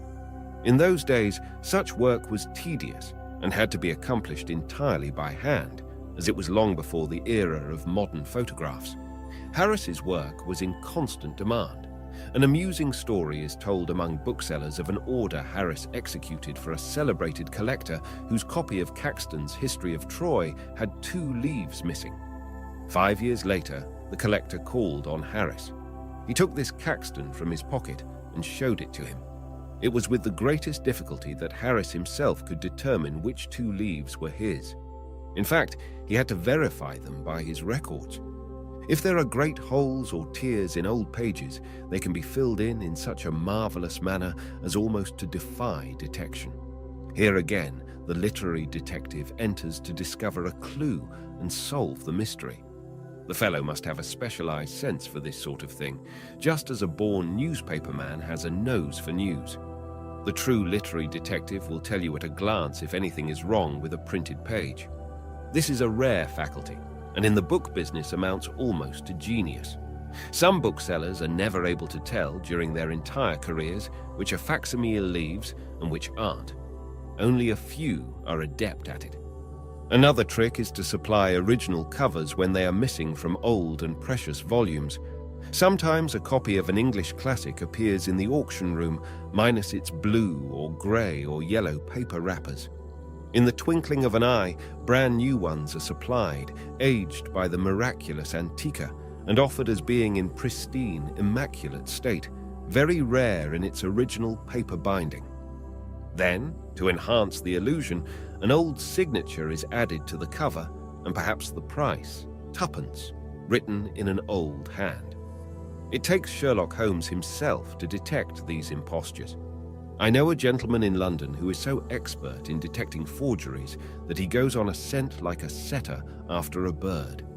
But the real safeguard for the collector is to buy his books, not from the transient individual who has 2 or 3 bargains to offer, but from the man who is known first of all for his reputable dealing. Then collecting is sheer delight.